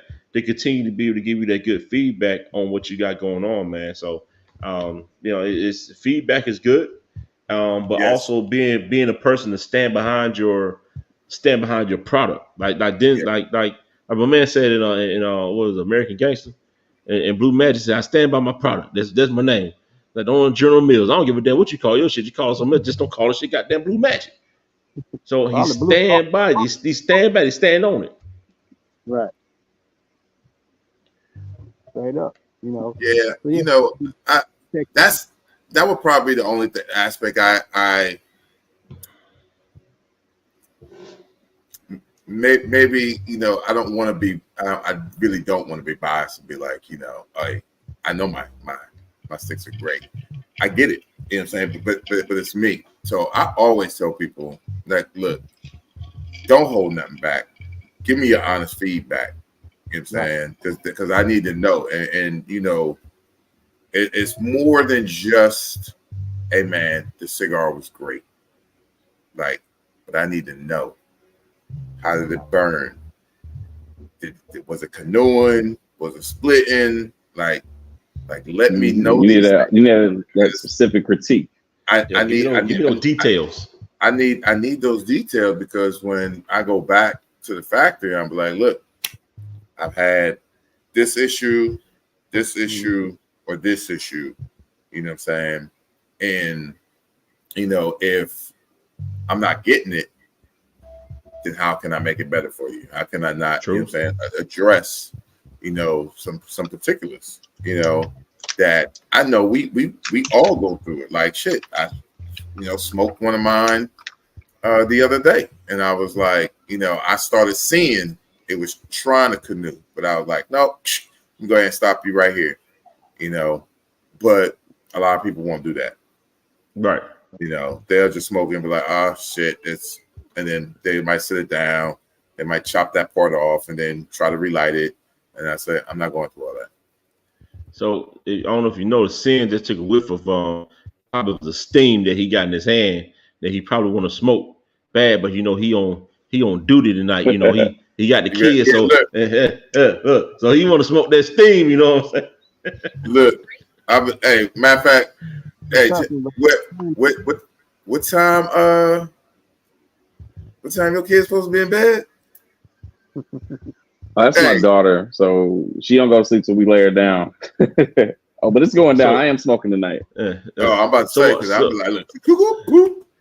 So my man D make a good point. He said, I think you have a lot of gatekeepers on the other side of culture is the reason and why a lot of boutique cigars have a crossover to the other side of culture. Most definitely. But we haven't crossed over to that side, but I still think we have our own lane, and we're running pretty heavy on our lane, and we can rival a lot of brands. I mean, we can. I'm quite sure, if not on price, definitely on quality, because I know we're putting out some damn good sticks, and what's the word? Yes, I will say they are those gatekeepers, because I look at a couple of boutique brands right now that are moving in different fashions. So I look at J.M. Patriarch out of Miami. Of course, Miami got plenty of goddamn little spots where they're rolling right there on the spot. Yeah, he tried to get his cigars to, get into some lounges there. They was like, huh? Who? What? He ended up having to go to Atlanta and, got into like one or two lounges, and then it like took off, and then North Carolina, boom, boom, boom, boom. So now he's in, I think, I can't even have an approximate number, but I want to say he's in like 30-something lounges right now. Mm. You know, and you go back, as you just talked about, you know, Conscious, another one. They're moving, you know, and weaving throughout, you know, the states right now. Black Star Line, you know, is another one. It's I mean, it's good sometimes to have, you know what I'm saying, some solid people on your team. But that's work. You know what I'm saying? A lot of people ain't ready to put in that kind of work, you know, because, you know, sometimes you're not going to see the fruit of your labor right then. You're going to have to wait that third or fourth, fifth year, and once you finally start seeing it, they're gonna be like, "Oh shit!" And then they're gonna realize, "Man, I'm glad I didn't quit. I'm glad I stuck beside you to watch this shit fucking blossom." Right. And to that manner, that's where I think when we start to graze that envelope, because when we start getting into 30+ lounges and everything like that, you know, I said that's almost, and I'll go ahead and say it because I don't think nobody else has said it, you know, that's almost being the super boutique before you about to make a potential crossover as a major brand. And so and really what that is the amount of cigars that you're selling, really, as a whole, you know. So if you're not selling, you know, over, you know, 20,000, 50,000 cigars, they still consider you, you know, a boutique brand. But once you start hitting the right number, they're gonna be like, wait a minute, it's other, you know, brands that's gonna start looking at your shit. Mm-hmm. So, has Genevieve smoked your cigar yet, Evie? So she has not. Me and her have talked. I need to reach out to her because I know, you know, she, you know, just had, you know, her son and everything else, and she's not that far from me, anyway. So I claim uncle rights already. I'm Uncle Tim. Okay, look, I'm gonna tell you right now. You Uncle Tim, I'm the godfather, so we good on that. Yeah, we good. We good. Look, y'all can have all those titles. I don't want none of that. You know what I'm saying? Look, I'm the spirits coordinator. The spirits coordinator. There you go. You know that is my title. So when, you know, her son go down to sleep, hey, we can all sit back and smoke. You know what I'm saying? When everybody put their kids down, hey man, we can all pour up, light up, and enjoy the atmosphere. Right on. I'm just pushing this, you know, my baby girl to get through this last year of college, you know. And hey man, that's awesome. Like I can't even say it's been a struggle, but at the same time, I have to go back and look at it because it went by so fucking fast. And, you know, I had one person, you know, I'm not gonna say it was a chop, but they made a statement to say, yo, you know, you paying all of this stuff for your daughter and all of this stuff. I don't see, you know, no dads, you know, doing that for their kids. And I was like, well, maybe, you know, y'all looking at the wrong fucking men. Because what man wants his children to be, you know, unsuccessful? Right. Like I think if you that dude, you want to see your kids thrive. Like I've seen, you know, differences throughout my military career, even on the civilian sector and everything, where, you know, these kids will drown, you know, in debt with student loans, you know, because they're not going to get the experience right away. So if you don't have the right avenue to be like, hey, you know what, I'm gonna make sure she's successful. You know what I'm saying? So I tell her, I said, look, you gonna get a part-time job. You're going to do X, Y, and Z. But understand, I need your grades to stay where they're at. I mean, right. This is her senior year. She's been on the president's and dean's list all 3 years. I'm knock on that wood. I hope it stays the same throughout her senior year. So that way she graduated with honors. I mean, she holds a 3.96 GPA right now. That's what's up. All right, shout out to that. And so at the end of the day, you know, when she walks across that stage, you know, next year, you know, I can turn over an account to her and be like, well, this is your money right here. Like, oh, this is my money. I was like, yeah, because I knew you was probably gonna fuck it up. That part. But you know, throughout this whole senior year is the adult talk about, hey, what is your plans? Where you moving to? Where you living at? If you're gonna live at home for a year and work and then try to, you know, get out here and do something in your field, because she's in theater. You know, she's graduating with a bachelor's in arts. Nice. She just came back from Indiana, did a paid production out there. Goddamn SpongeBob the musical. This fucking shit was hilarious. Hey, her name is out there. That's all that matters.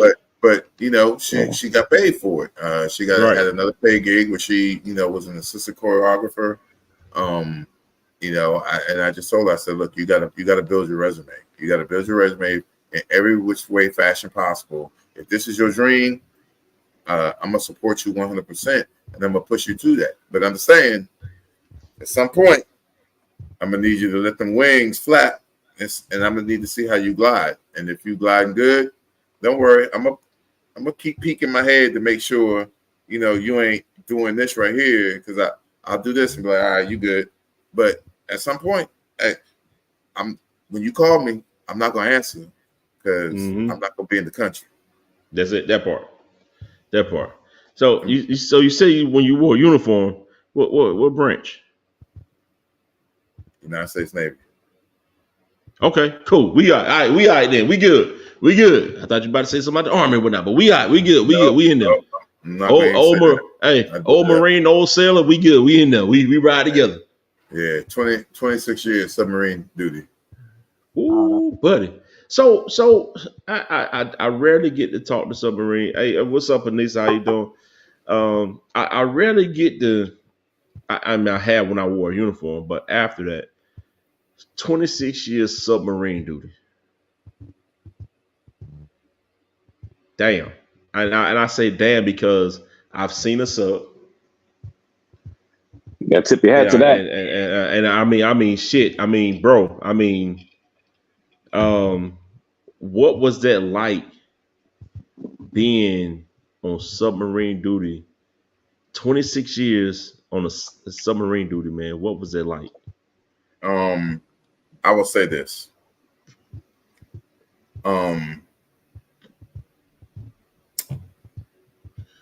You have to be, I think, in a very, very particular mindset. In ways sometimes you a lot of us sometimes are, I think, introverts.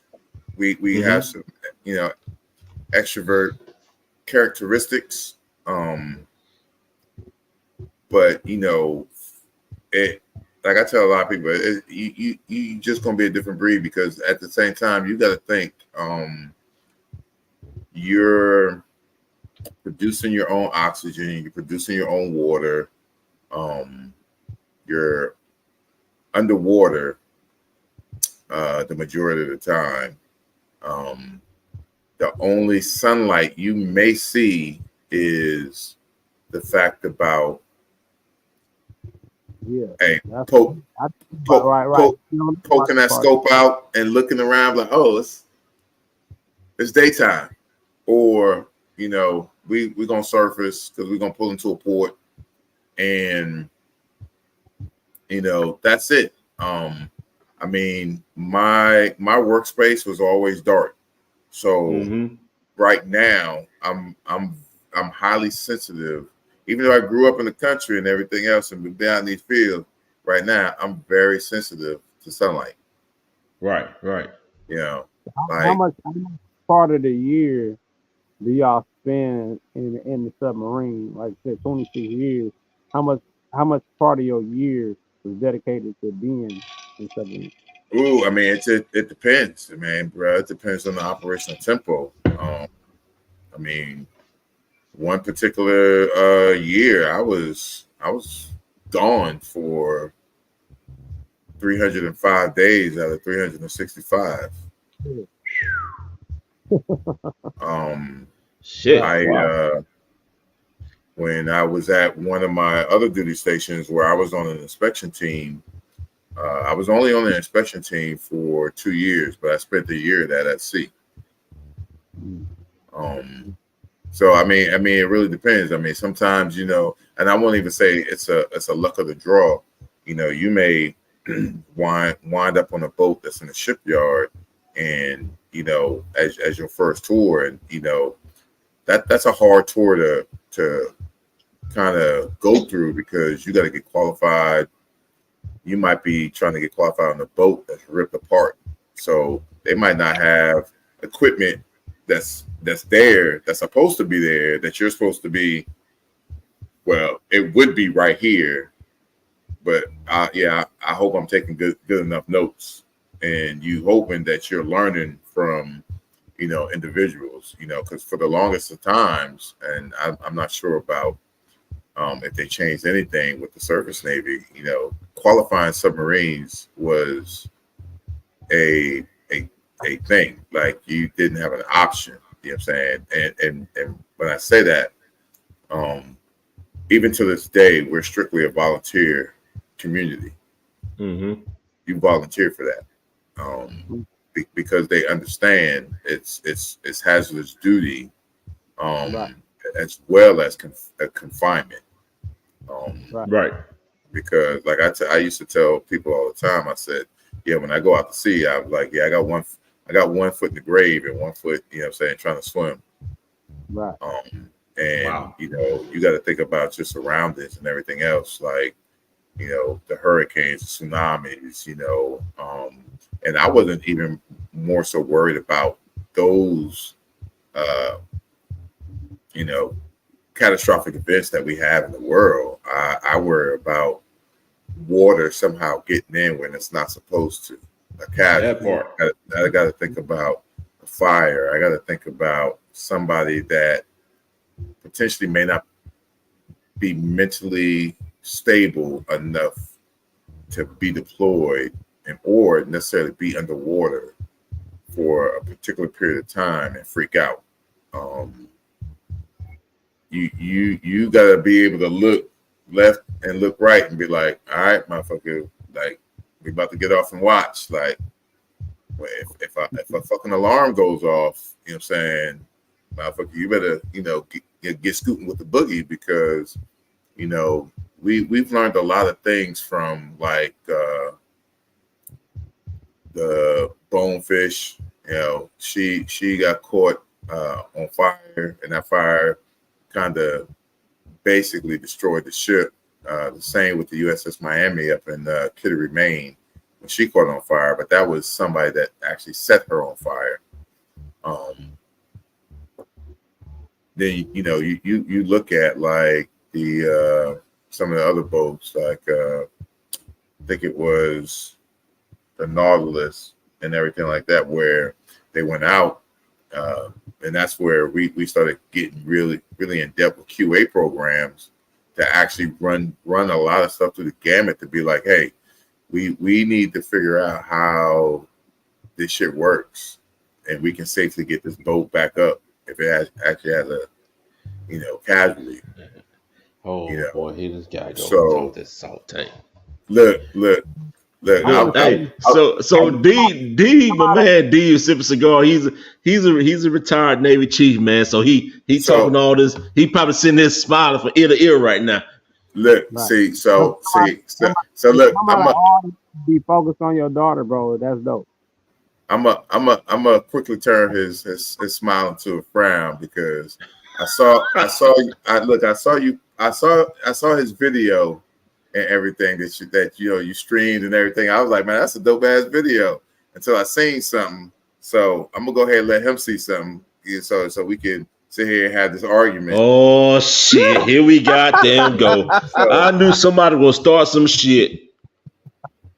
Yeah, You know what I'm about to do. It is that season. It is that time of the year, ladies and gentlemen. It's that time of the year. Where college football is back. It's that time of the year. Oh, shit. But I mean, for real. But even with Sip and Chat, the thing about a lot of this stuff is what I'm saying, it's a mental game being on a submarine, because in the first part of my years,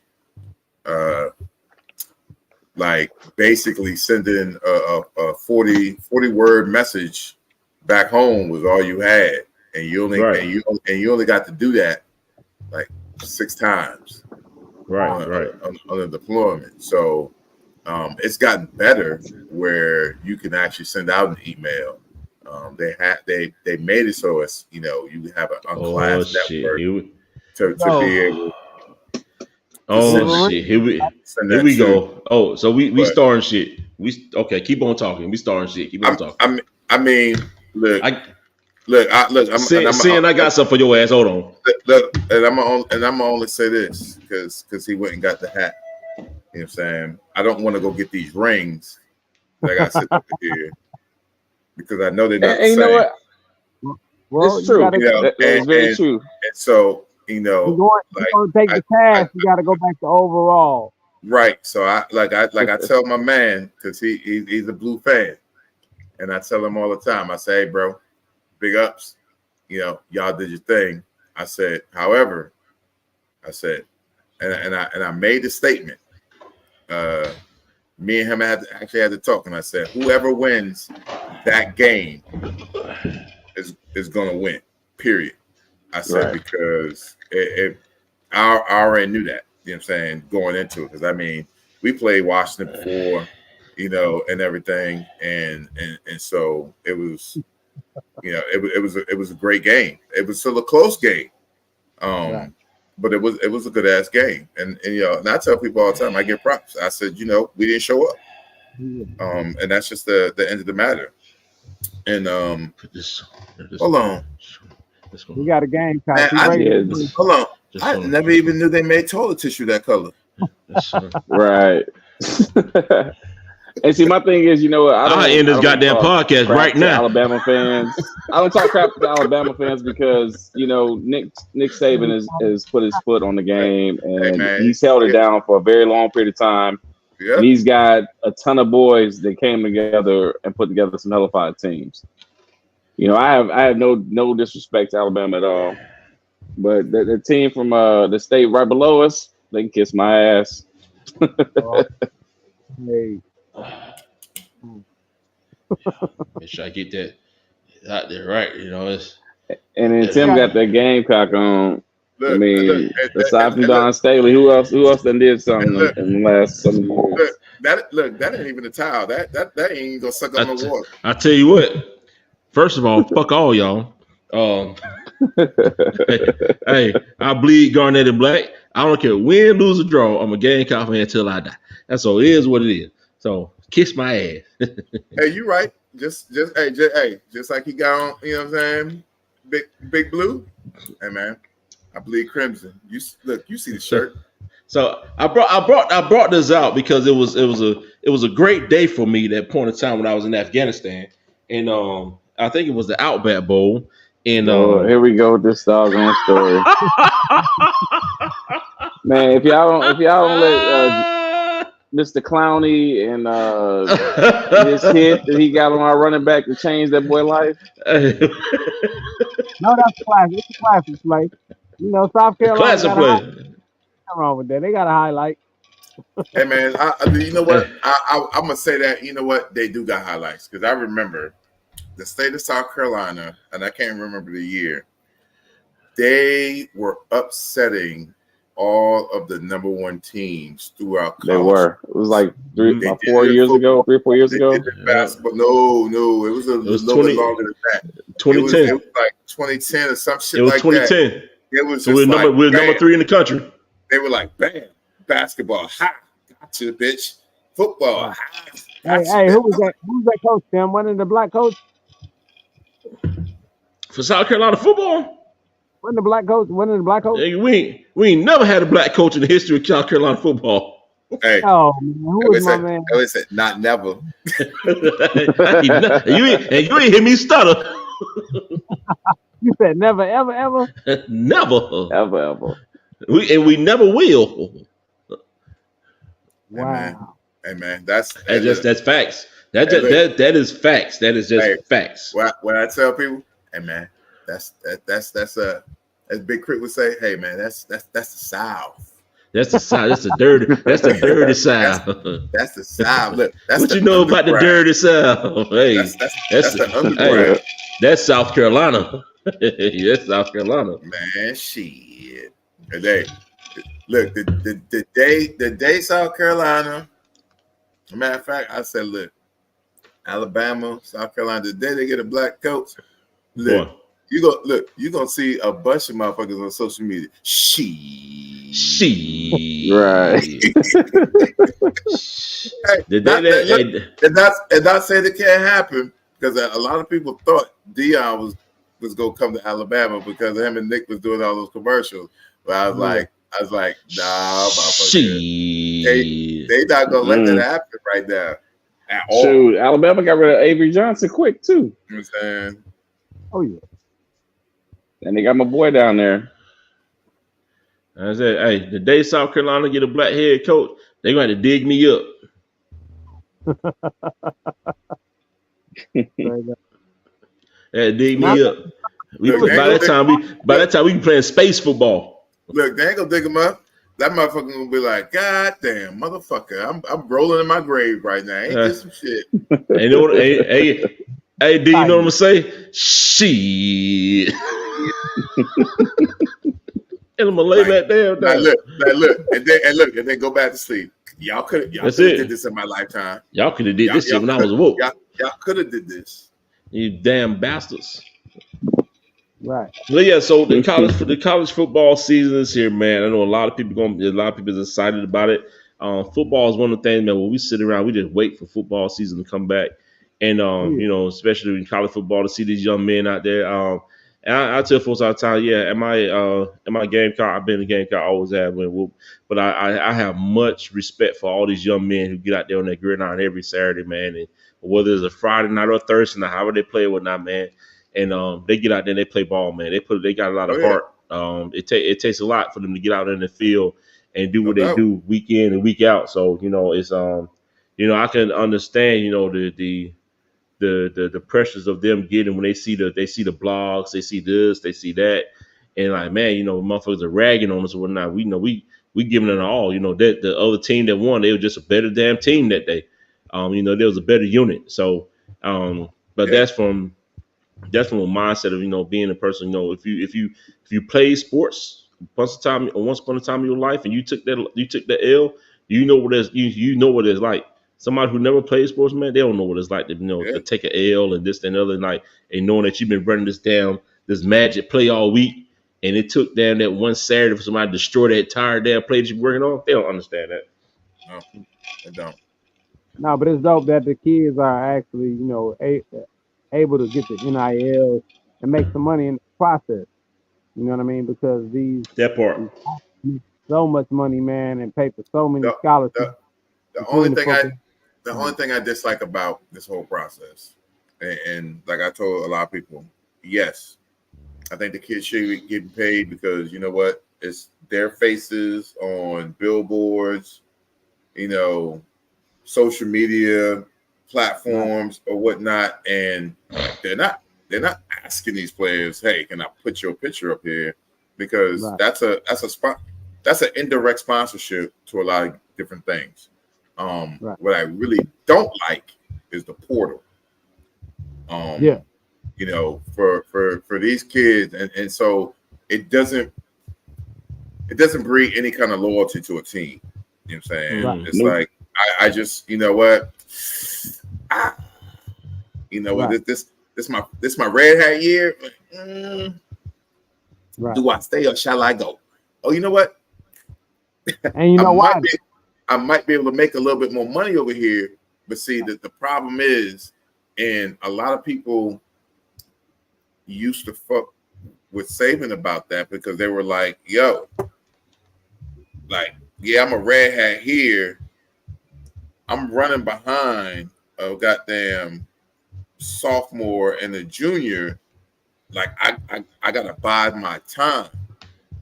But the crazy part about a lot of that shit is like, even though, and you know, I don't want to talk bad about my team, but I will. You know, Trent Richardson came out. You know, he was fucking phenomenal at Alabama, but then he went to a shitty team that he couldn't run for. Like that fucked him up. You know what I'm saying? Because he didn't have not nearly the protection, you know what I'm saying, that I think he should have had as a running back. But then you come back, you look at Mark Ingram, you look at Derrick Henry, you know what I'm saying? But all of them were like this. They were, you know what I'm saying? It was just their turn that particular year to be the big breakout. So like when you had, like, look what when Ingram and Henry was together, and it was just like, oh shit, like where did this big ass dude come from? And of course, right out of goddamn Florida, you know, and he was a beast when he was in school, you know, but you know, a lot of them kids don't, they just think, hey, I got put on this team, I'm the superstar. Nah, you gotta earn work. You gotta earn them stripes. And a lot of them don't want to earn them stripes. You know what I'm saying? They just want to get to a team that's winning and think that, oh, I'm gonna get that star time. And you got to understand, there were already stars before you that are shining.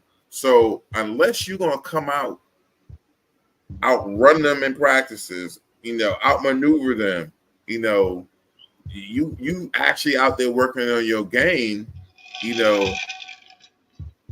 You're gonna be a run of the mill. You're gonna take a sidebar, and so, you know, I even look at our quarterbacks because we haven't been a big team on quarterbacks since like AJ McCarron and things like that. You know, so even when that's the flip side, like Alabama quarterbacks don't turn into elite NFL quarterbacks, right? You know what I'm saying? But then running back don't turn into elite NFL running back. Some of them do. Like Derrick Henry's been a beast. But then you go back. Let's take a look at quarterback. Like but the game has evolved.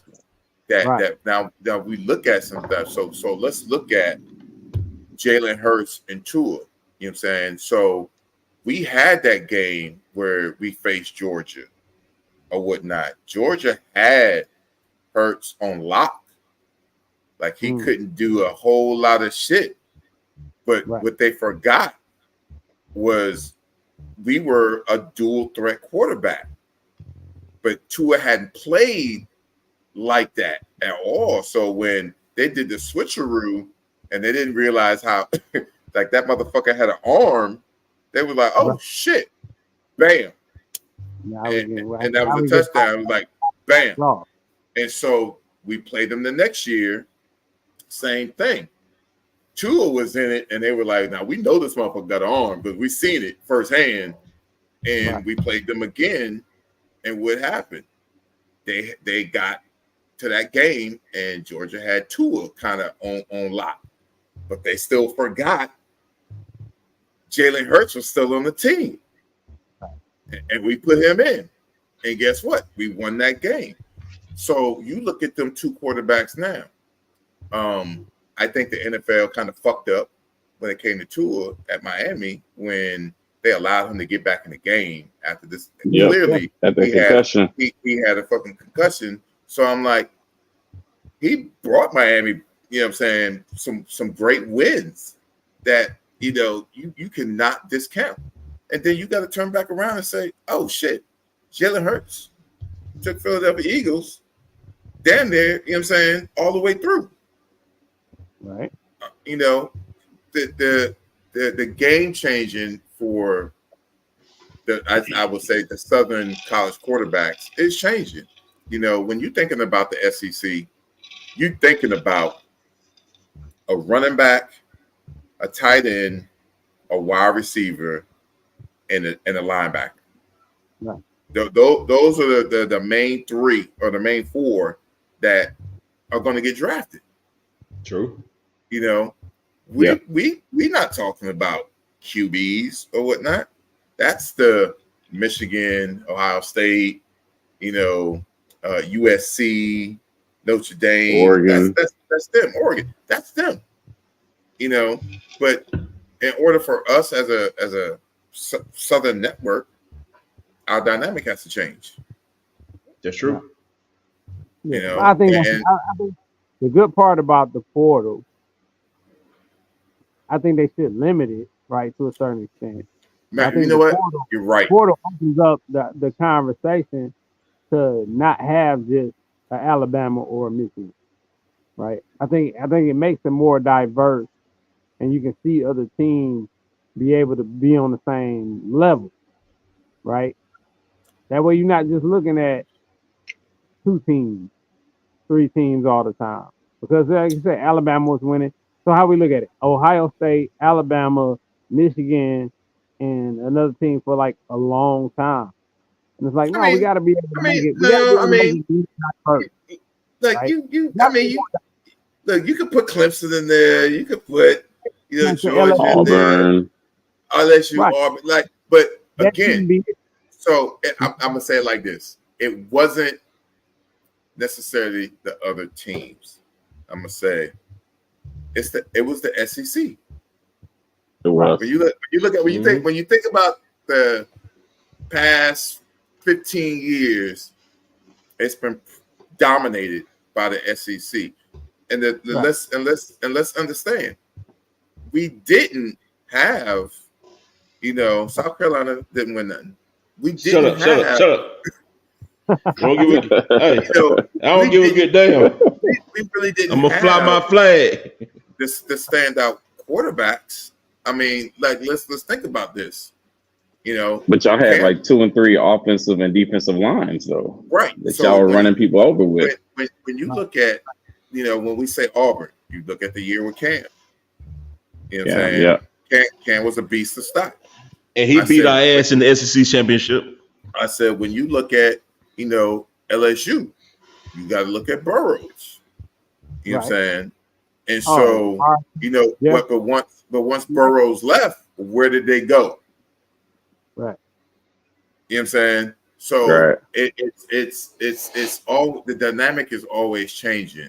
You know, you look at I can't even remember the coach's name, but you look at Clemson. It was for like 2 to 3 years. It was Clemson and Alabama. You know what I'm saying?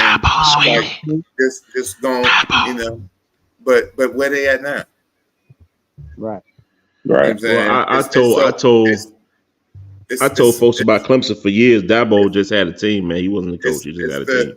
It's the sustainment. You know what I'm saying? It's the consistency and the containment that, hey, and you know, when you're a coach, you know, understand, like, look, I know you're a good player, but you're not the team. Exactly. You're not the team. So I think, you know, for us, and I can just speak for Alabama, you know, Nick was like, I will bench your ass and put in somebody else, because if you thinking you the only star on this team, you are sadly mistaken. Right. You know, and I think that's where a lot of people, you know, when it comes to the portal, it's I agree with the limitation, but I would even go to the fact that, like, look, you can't transfer more than twice. That's it. Right. That's what I was saying, right? The portal, you have to be able to limit it, because you know, do it one time. You know, give them a one time. Give that one time opportunity, but after that, nah. Like, I'm not in the right situation. Okay, cool. So we're not gonna hold that against you. So we're gonna give you an opportunity to get in the right situation, right, and make it work for you. But we're not gonna keep doing it, freshman, sophomore, junior. Like, we're not gonna keep doing it every year. Right. And that You know what I mean? and see, I think that was the big reason why Nick was like, you know what, I'm done. I can't. Yeah. I can't, because you can't groom a Oh, well, team. they lost a lot of people when it started. You know what I'm saying? Yeah. You can't groom a team.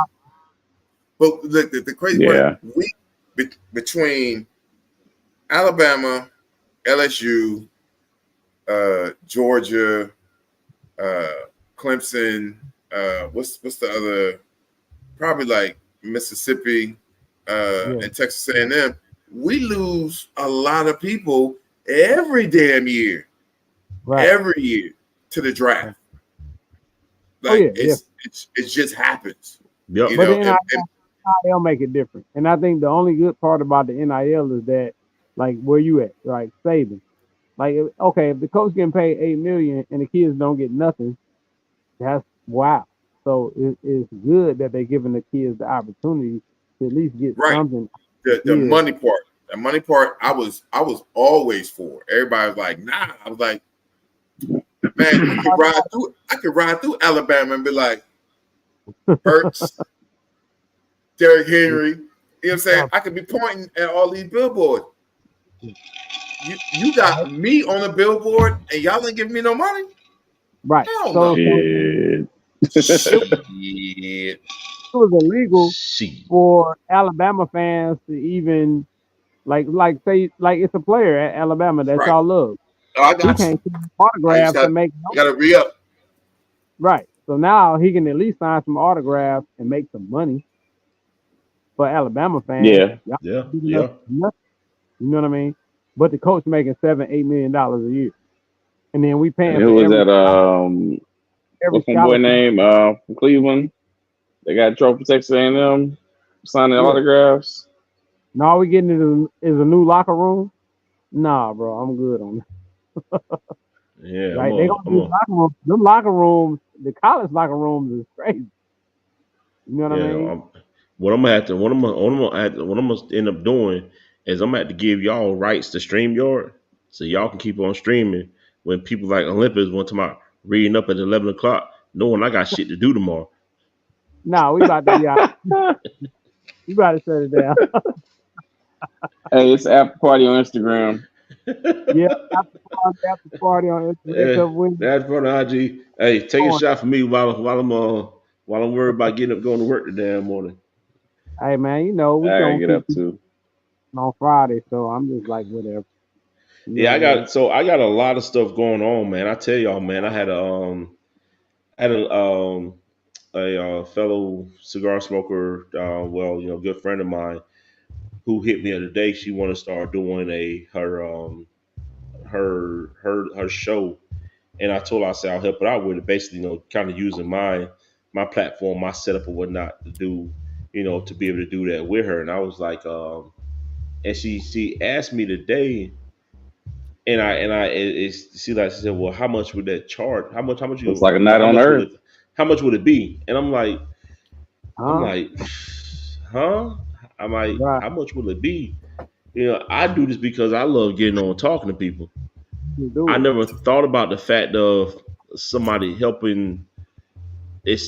Help building a broadcast with somebody else and using my tools or whatnot that I have to help them stream their broadcast. And it's like, what I mean? Like, well, I don't want to charge you any damn thing. I'm just happy to be a part of your thing. So I got that's some. Like I said, when I talk about stuff that's coming up, man, I got a lot of stuff that's coming up from doing that to ambassador offers to it's just right now it's crazy for me right now because I got to sit and I'm trying to take all this shit in while I'm going through all this or whatnot, and and the additional people that I'm meeting along the way and linking up with along the way. It's right now is right now it's just crazy right now. It really is, man. I'm just trying to remain humble with it, but it's just been a hell of a ride so far, man. It's crazy.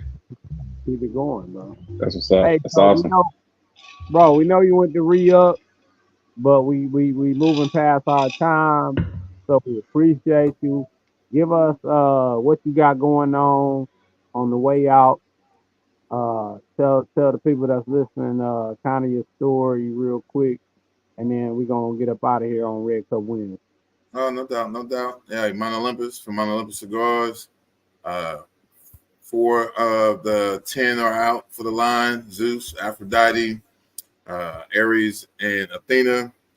Next up on the project is Hades and Hera. For all of those that like a nice strong stick, hey, Hades is gonna be that guy. You know, and that's my time. That's what's up. Hey man, That's y'all what's know Red Cup Theory all day. Drinks on Z, Red Cup Wednesday. That's with my man Tim, my man Sal, Kenyon. We're gonna shoot it with Finn.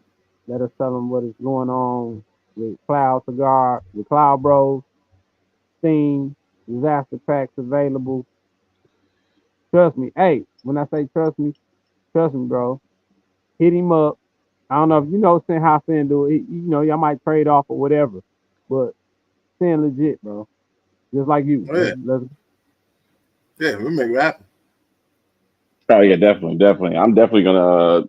I love the theme. I'm a big fan of Greek mythology. So once you start naming your sticks, I was like, I already know where he went with it. So I'm looking forward to it. And like I said, I know where they're coming from. So I know if you and Orlando had some collaborations together on those sticks, they're fucking fire because they're triple OG and got it right behind me. Man, what else? Man, what's his event stick? I got several of them in the humidor. It's Toro, the Lajon. Lajon, yeah. And then the Christmas in July. Matt, don't talk about that. Me and him had words over that. No, don't talk about that.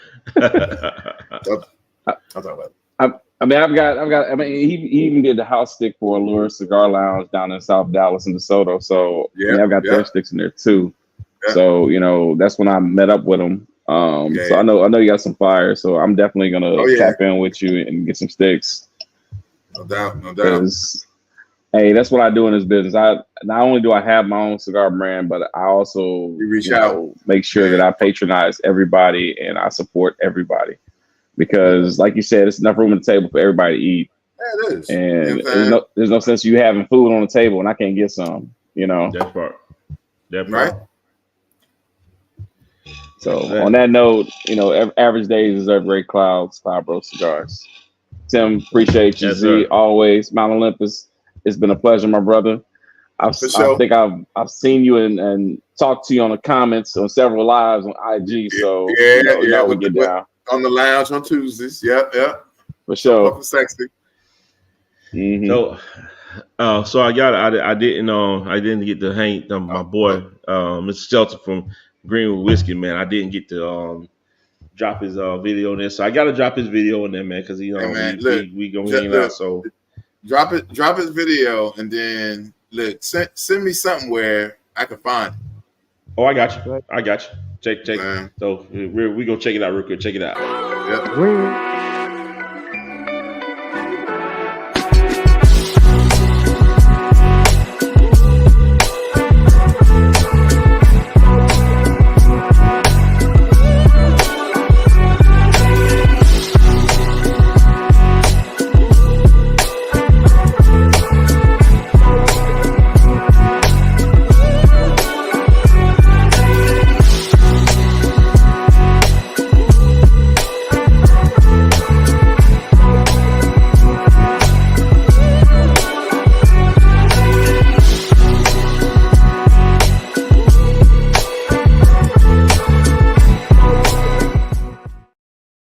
And it's got a real Luke Cage vibe to it right there. Right. So so like I said, man, been in this game and been blessed to link up with a lot of good people, man. Such as you gentlemen that's on this just on this platform tonight. Greenwood Whiskey, Sip a Cigar, Mount Olympis, Cloud Bros, Z, Red Cup Theory, Grown Smokes Business, men out there growing guns, cigars, and apparel, and that's everybody out I've been able to link up with, man. It's been truly a pleasure or not. And Olympis, man, appreciate you coming on, hanging out with us tonight. This will not be the last time you on. That's what I do. I definitely cannot wait to get the cigars in. I already talked to my man D down at Sip a Cigar. I'm gonna smoke them guys with him. Hopefully he become one of your customers. Same thing saying, hopefully D become one of your customers, man, because he's looking at dedicating, some of the part of the humidor to boutique cigar lounge, boutique cigars, man. So it's gonna be really huge. And All one of right. the reasons why I do this is to help us all grow. It's not about this for me. It's about the fact that we can all come together and talk some shit every week, man. So I For sure. appreciate y'all being on, man. Like I tell y'all every week, love yourself, thank you for love one having me. another. Hey, respect yourself, respect one another, man. You know that, and I in the words of Russell Simmons of Def Comedy Jam, hey, God bless y'all and good night. So, and Hey, I'm out. Greenwood on your birthday, So, bro. Send us that link hey, so and we I'm can. gonna, and I'm gonna get that Greenwood to you. I'm not working. I'm off Friday. I'm gonna go. I'm gonna go pick up the Greenwood, and I got y'all Greenwood, man. I get it sent to you, brother. Yeah, that's And what's I am up, bro. actually putting those cups and cigars in the mail this week. Right Let's on. go. Olympis, I get your address, man. When I get your package, I have your address. I get you a bottle of Greenwood too. Actually, no, I'm gonna have to text you my address because that's a business address. That ain't Okay, here. well, say that. Well, send me your address, and I'll get you a bottle of Greenwood too. Yeah, So again, fellas, man, like I said, appreciate y'all, man. Appreciate y'all I hanging out appreciate with it, us brother. tonight. We gonna do this again, and like I said, man, No it's been doubt. great. Y'all been good, Yes, man. Appreciate y'all, man. Y'all be safe, do your thing, yes, man. sir. And we about to be out this guy. All right. All right. All All right, right, fellas, y'all be good, Peace. man. Peace. later. Yep. Let's see here. All right, ladies and gentlemen, for those y'all tuned in and didn't tune in, this has been another episode of Red Cup Wednesday, man. Appreciate everybody that hung out with us tonight with the Red Cup Wednesday crew. Appreciate my Olympis coming through, man, talking about the cigars, man. Y'all make sure y'all get out to get the cigars. Hey, part of what we do on Red Cup Wednesday, as we sit and talk to people, we continue to promote the brands. We promote brands. That's what we do. We promote brands. So if you got a product, you got a brand, you want to come hang out with us and talk to us, hey man, come on, hey, just hang out with us, Red Cup Wednesday. So I said, man, respect yourself, respect one another, be kind to yourself, be kind to one another. We all we got at the end of the day. This is your boy the cigarologist, hey, and I am out. Y'all enjoy yourself, and I will see you next time. Peace.